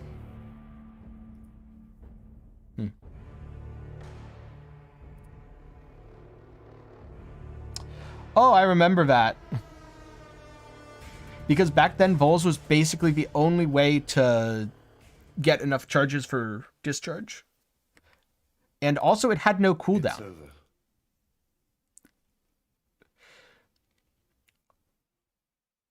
Oh no, there wasn't SPS. There wasn't Shaper. Back in the day, I don't think even Atziri was out. I think the scariest boss might have legitimately just been Piety.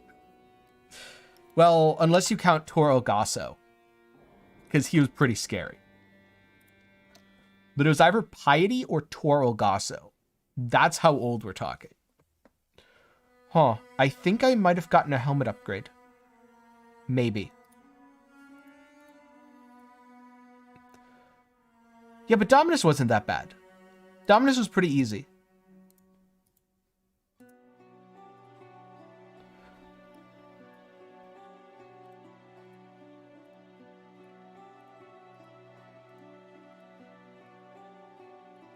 By the light. Although, to be fair, you could also just freeze every boss. So maybe they weren't scary. Maybe you just needed better builds.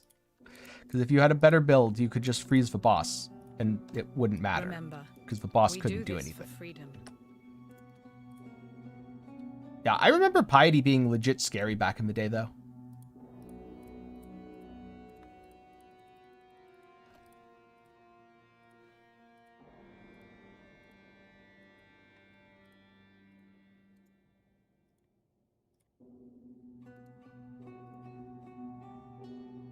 Oh, I need... Perfect. I forgot to use my vulnerability most of the time there. It didn't seem to matter. Innocence, remember. Greetings. Remember, we do this for free. Time and tide. Here I wait. Good tidings to you. Who there? But that is Katava down. Definitely not my cleanest.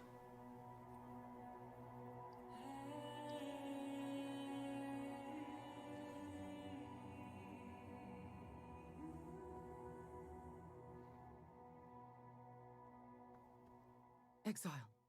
Exile. Wake up. Alright, where do I want to put these skill points?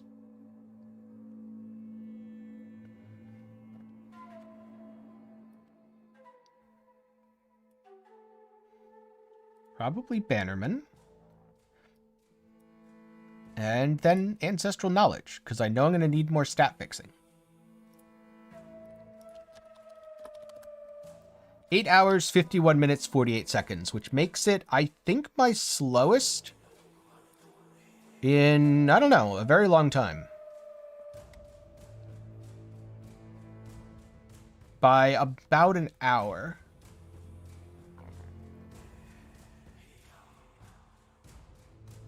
It was definitely the messing around with going Wand and Shield that was the problem. It was too early to do that.